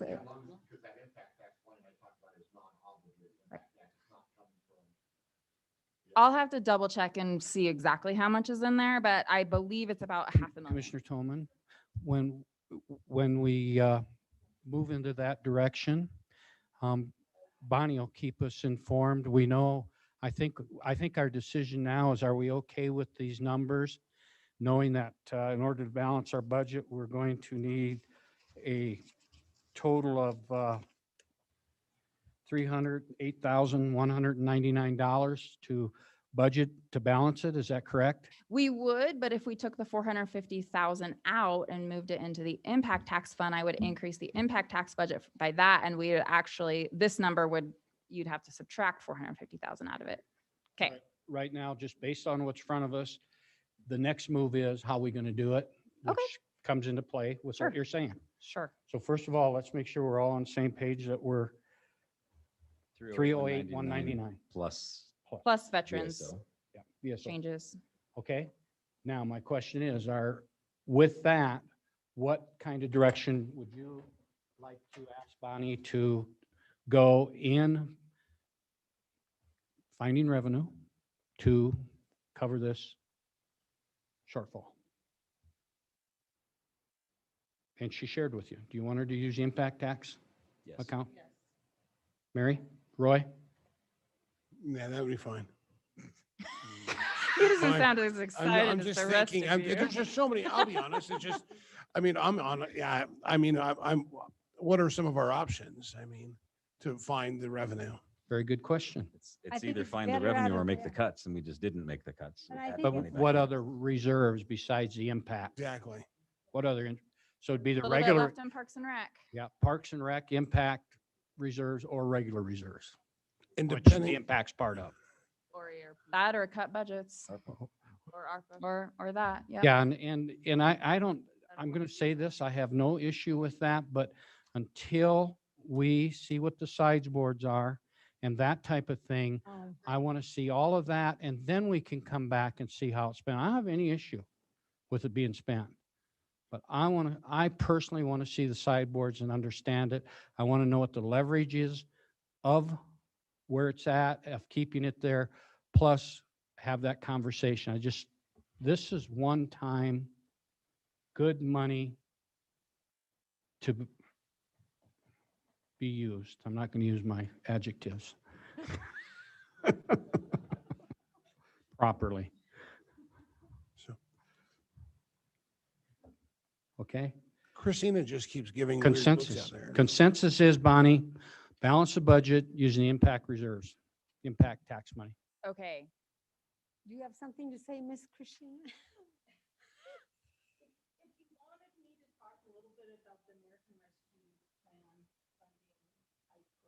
I would like for you to prepare and put it on the agenda. So if it's on the agenda for all people to listen, they have the opportunity to hear it and that type of thing. I just, in my mind right now, we know it's there. We know we can go use it. We just got to see what the sideboards are and where you feel we're at updated. But I would like that presentation to be very transparent on the agenda and make sure that our community has an opportunity to hear what we're hearing. I mean, you can ask questions individually, go visit with Christina, that's fine. But I just really think that's such an important hot topic right now because everybody wants to use it. And they not really cared about when it's gone and don't realize it's soft money in some ways. But yet, I truly believe, like everybody else is, as our economy recovers, yes, revenues will increase, but will they increase to the $7 to $8 million that we may hear from our first budget presentation as far as assessed valuation and that type of thing? Does that make sense? But I'm glad you're here to be willing to do that. But I myself personally, I know it's a workshop. I could say, okay, I'll hand the gavel over to somebody and I have a ball, but I want everybody to hear it. I want the employees, the county, and I want it at a regular meeting. Me personally, I'm only one consensus here. So if everybody else would like to take time and talk about it, I'm okay with it, but that's my preference.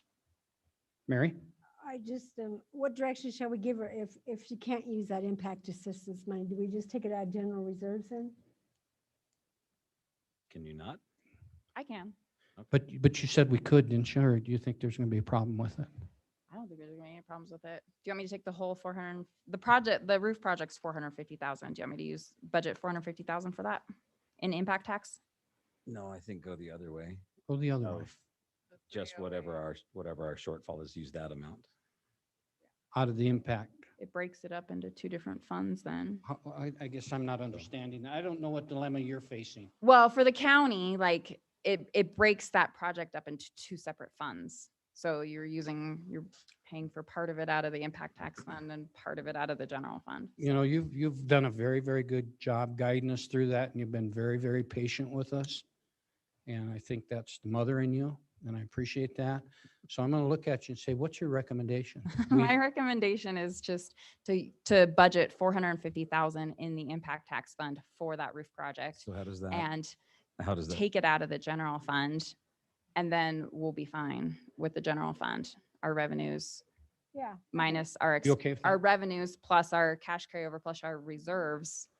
We won't use the difference out of the reserves, and those reserves will stay in the general fund and they can be used next year or the year after. Because we're going to have budget amendments anyway, so it's okay if we have a little flux in there. So why if we use just whatever is the shortfall out of the 500,000, how does that break it up into two different funds? Because if the project's 450,000 and I just budget the $308,199 in the impact tax fund, then we're only charging $308,199 of the roof to the impact tax fund, and we're charging the Why does rest it have of to it be to the the general roof? fund. Why can't it just be this instead of the roof? Why does it have to be the roof? guess is I what like to do like one big weird project so that we're not distorting like the operating expenditures for one fund, so we can have like more accurate data. Because whenever you pull something out of one fund, say you pull it out of the payroll or the operating, and you just it distorts the historical information, because then there's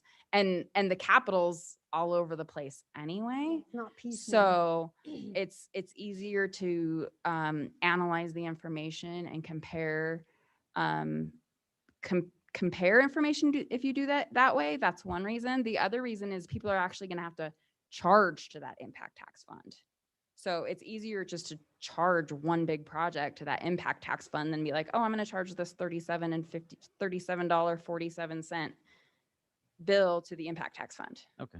So it just, I mean, Gene might pay it into it's probably a few installments, but I mean, it's one project, it gets charged to the impact tax fund, and then you don't have to deal with these little tiny piddly invoices all being charged to the impact tax fund. Thanks for learning me on that. Thank you.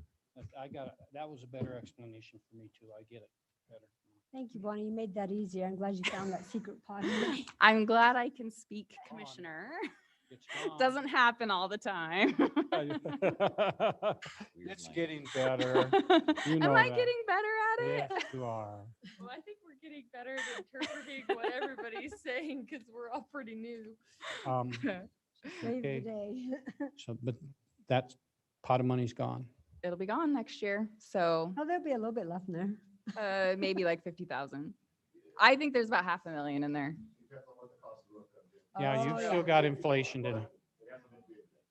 So do you want me But- to budget more than 450? You better hurry up, bid it. 10% a month. So, but Ooh, all of a sudden that's 495. Might as well just go 5. Okay. Might as well just budget everything in Go there. 5. but the most important thing is we're getting it fixed to save the building. In the long run, it'll save us money. Okay, commissioners, anything else for Bonnie? Thank you. Very You good job. can handle that and be ready for Thursday? Mhm. All right. I will get the resolution put together, and appreciate I will your get work. that emailed over to Okay. you to look at before Okay. the. Will you get a final hearing. budget mailed to all of us so we can review it, even if we're not going to be here in person that day? Okay. Do you want just a copy of the resolution, or do you want more information than that? That's probably good for. The resolution is what we'll act on Yeah, the Thursday. resolution is the actual document that Yeah. is approved. So it has all of the department budgets. Well, so we're gonna do normally, have you seen the resolution before? Have you No. seen the actual resolution? Okay. So the first page is all the departments and it's payroll. It used to be payroll, operating, capital. We're gonna lump all the capital together this year. So it's just gonna be payroll and operating for the departments, and then we'll do one line for capital. And then also the grant projects goes on that page too. And then the next page is all of the outside agencies and Board of Health, because they're funded out of the general fund. So those two pages make up all of the general fund money. And then the third page is the general fund is like one line, the event, you have to approve the events complex budget. You have to approve all of the component unit budgets and all of the other fund budgets. That's good. So, and then the next page is just the mill levy allocation. I'll have to calculate that mill levy calculation based on what's provided. And then the reserves are on that fourth page too. And then the signatures are on the fifth. Okay.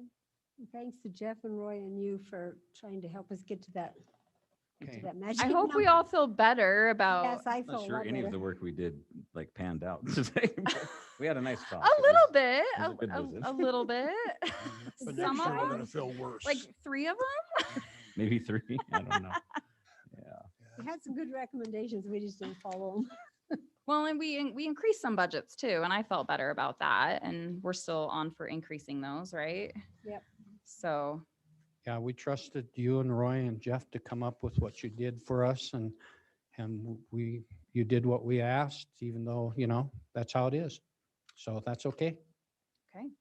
You were assigned that task and you did it. And if any one of us that weren't involved had an issue, we should have been involved, but we didn't need to be. But you did discuss with those who, like purchasing and some of them, we kind of set them at 20% and then you had to discuss with them some more. So were they all okay though, when the ones that didn't show up?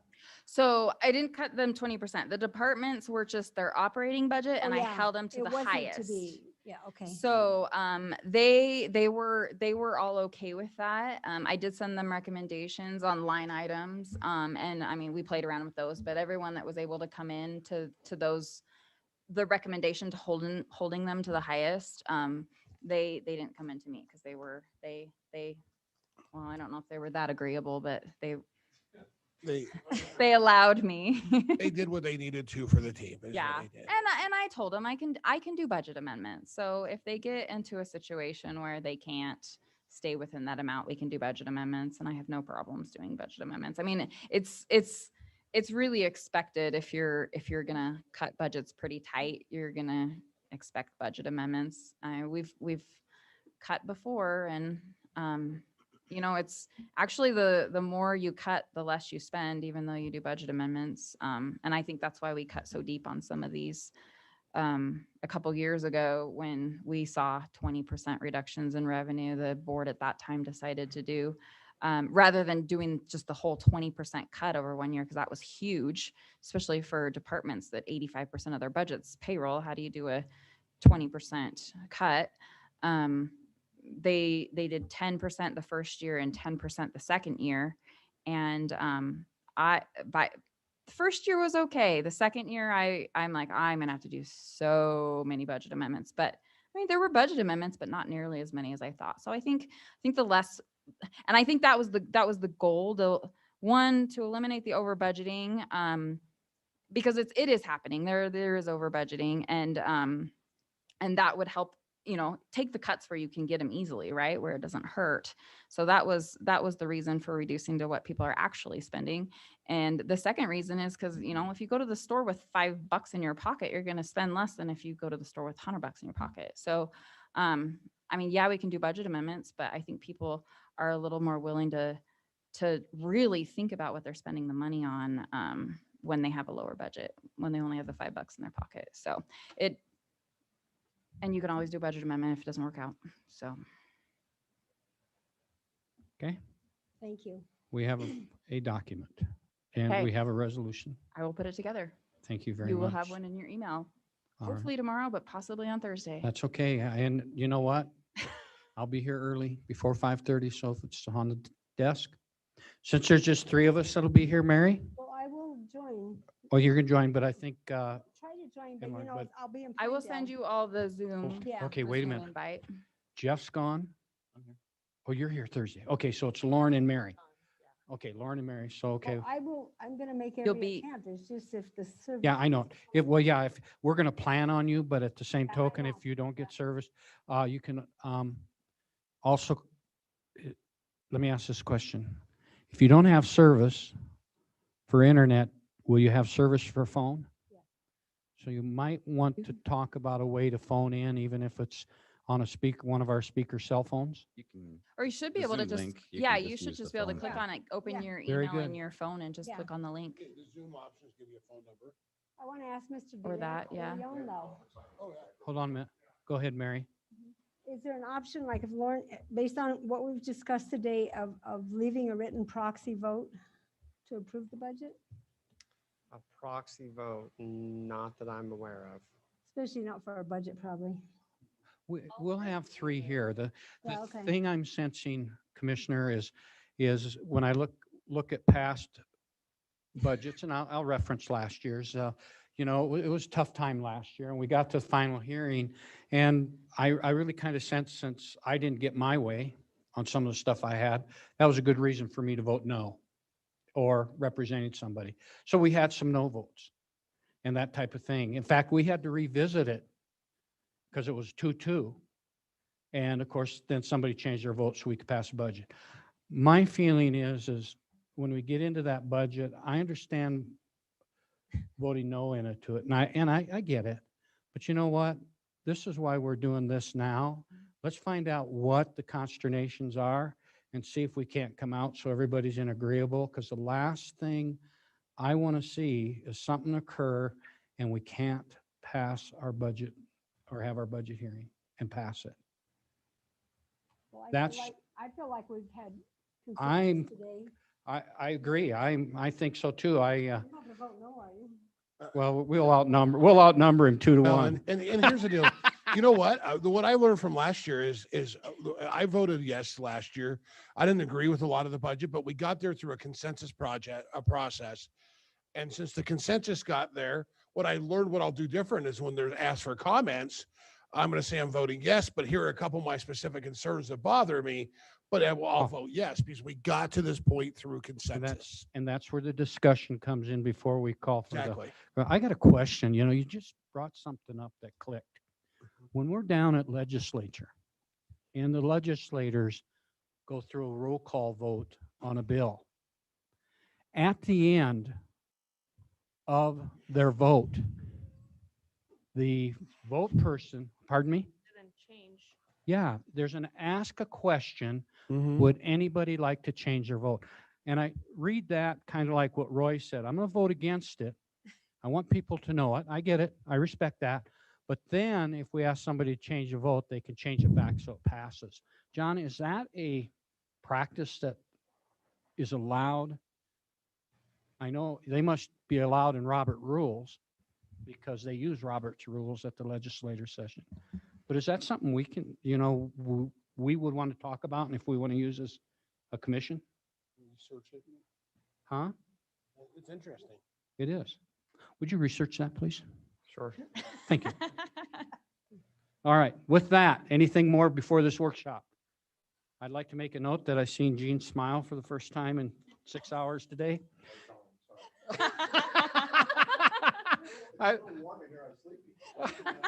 Well, now that we helped you out. Maybe He's planning his budget.